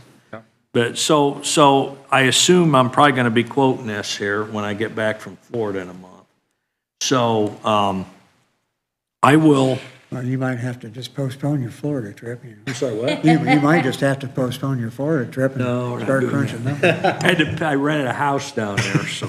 Well, I just know of me Well- personally, I mean, I pay, I think, $6,000 a year into my health care. Yeah. That would be an incentive to me, because I'm only over by like 10 pounds. Yeah, sure. 10 pounds, $6,000, I'm in. Right, So, right. Right. something, I just like the incentive thing more than the Well, yeah, that's the way you've Incentives are- got to do it to make it work. awesome, yeah. So, But here's the deal, guys, we're gotta go. getting really close to the drop dead I know. date certain that we've got to make a decision on this. I'm nervous about dragging this out Well, past if we past go to next the, Monday. if we go to December 31st, that gives us another 6 months, right? dig my plan out in that timeline, just follow that. You're still ahead of schedule. We're going to do a 7/1 effective date. Still. Get that timeline out, and Yeah, we can't run our current plan out. 3/1/23, I'm going to be back from Florida.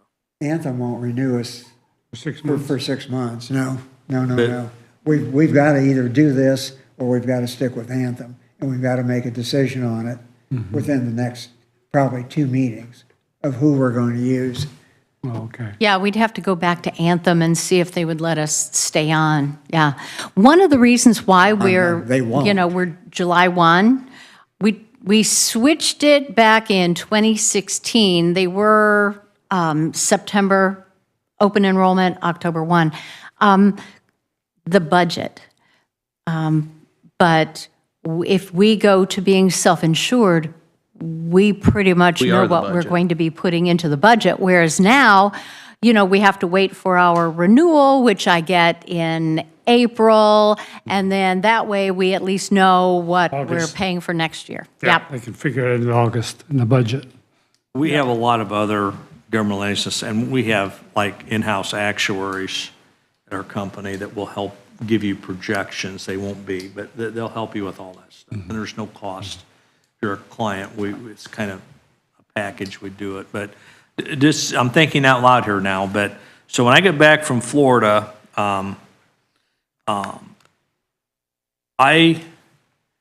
what I would do if I was in your shoes is I would quote the existing plan as is. So you're going to have the PPO, and just see what that looks like. And then I'll also quote a first dollar co-insurance type plan like you outlined here as an option. We'll see what that looks like. The thing I really would stress with you, have you established your insurance committee? You really need to do that. And you kind of got a quasi one now with one of your commissioners, Dottie, and then you're head of your county council. And you might want to add a couple more, but you already kind of have that in place, and that needs to be in place. I'm going to have a meeting with your insurance committee when I get back from Florida. Before I send the submission out, we're going to talk about just, we can do these, and get some direction before I send it out. So that would be something I would recommend, is get that insurance committee. It can just be an informal, what way it is now. But, Health Department. and you're going to need to get your renewal too. Because I don't know what this is going to look like till we send it out. We're going to send it out to about a dozen different stop-loss carriers. Some of them like county governments, governmental entities. Some don't. But I'm going to send it out to a bunch of them. And we'll get those back and we'll see what they look like. And then we'll fine tune it, and then we'll work with you and I'll tell you one other thing, if other people I work with in town here haven't told you, I'm always going to tell you what you need to hear. I'm not going to tell you necessarily what you want to hear. Sometimes what you need to hear is what you want to hear. But I'm always going to tell you what you need to hear. Just don't shoot the messenger, please. Good. The way we like it, the way we want it. I'll be back March 1st. Okay. Look forward to it. And then we're going to call up Dottie and ask to have a meeting with the insurance committee. So Okay. We can get that done. first week of March, I'll be calling her up, and then we're going to follow this timeline right here. Good trip. But you still need to get your fully insured renewal too. You need, that's like Plan B or Plan A. You still need to have that. Because, your insurance is going to be good that you have now until 7/1 or 6:30 of midnight of 7/1. So, okay? Okay. And feel free to reach out. You've all got my email and cell phone number, and feel free to reach out if anything else comes up. And I won't be around in February, but I have a laptop and a cell phone. Okay. Sounds I good. go out fishing every Monday, Wednesday, and Friday morning down here. Hey, now. So don't call me on Monday, Wednesday, or Friday morning. We just meet on the boat and have a little conversation. Sometimes it's hard to hear out there if it's waves or, sometimes we're several. No cell towers Make out some there, is Ono there? pokey for me and bring it back. That's all I ask. I can do that. All right. Thank you. Thank you for coming in at short notice. That Have a worked great out. day. Thank you. Okay. Now, young lady, you have the floor.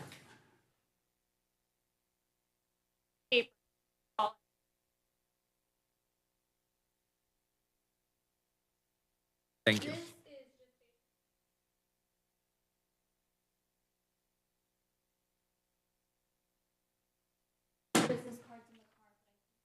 Mike, you've got my contact. I do.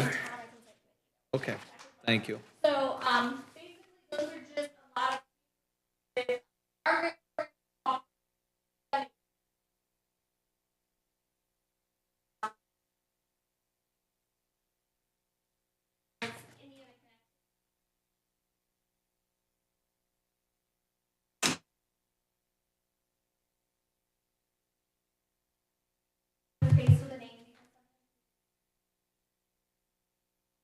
Okay.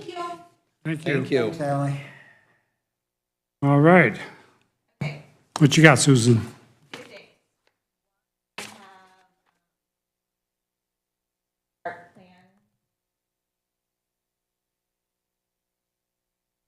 Partnership for the housing study that was approved with the ARPA plan. So I just need a motion for Bill to sign that one.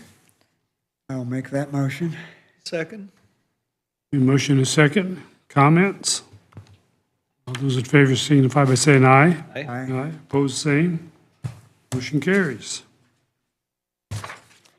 And then the other thing I have is the attorney fee agreement for 2023 with Andrew Cruz.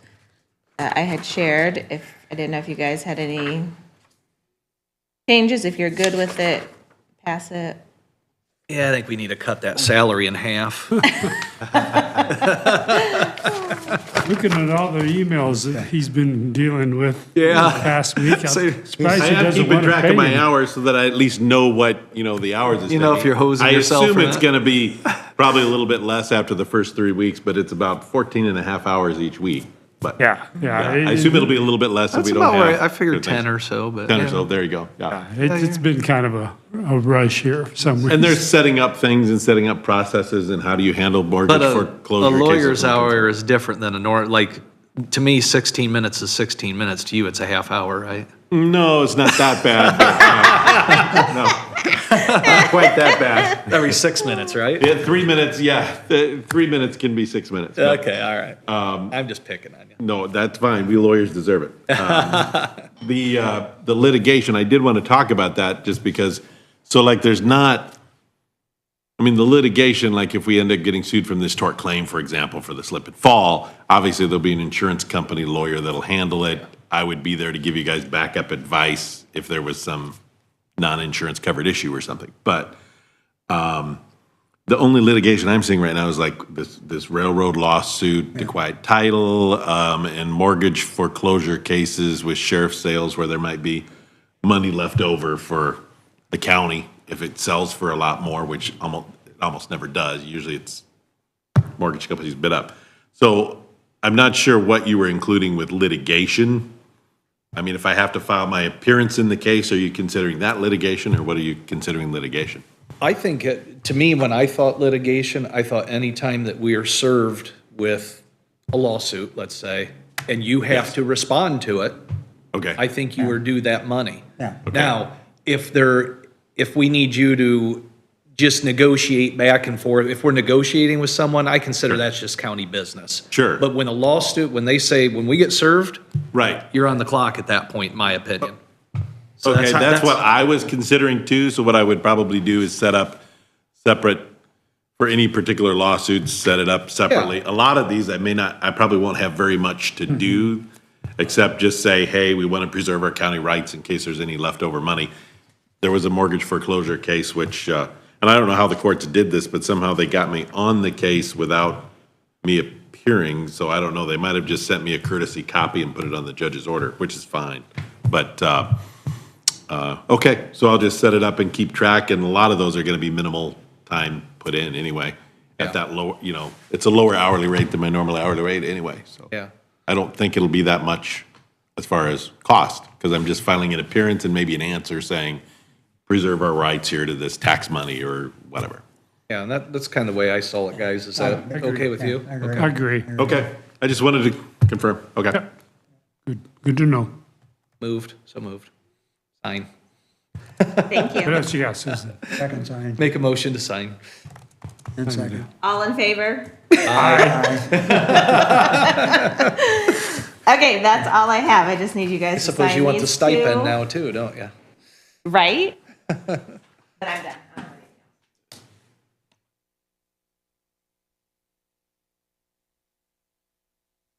Thank you.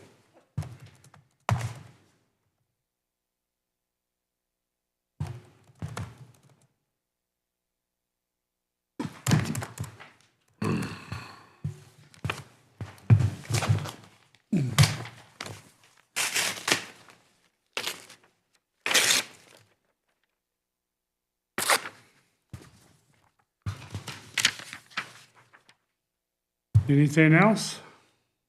All done?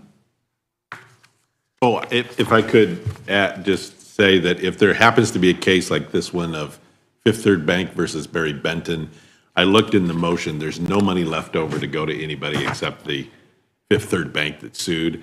I'm not planning to show up, and I don't think Jim McCanna did either at those hearings, because there's There'd be no no reason to. county interest to be protected. No. Now, if they're arguing over, should we pay the county first or the homeowner first, then I should show up and protect the county's interest, but, okay. It's like being second lien holder and showing up, there's never any money There's for never it any money anyway, for it that, don't matter, okay. so. Just wanted to confirm that, that makes sense, Yeah. common sense.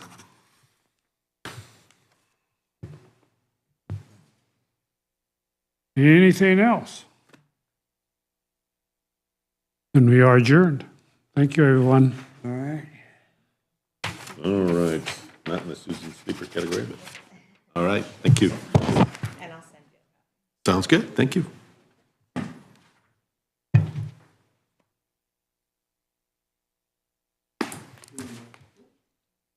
Years of service. Years of service, yeah.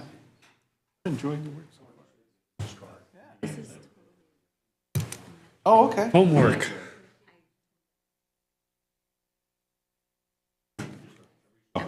Okay, all right. I may get some correspondence. I know there's gonna be a little bit of that jumping in.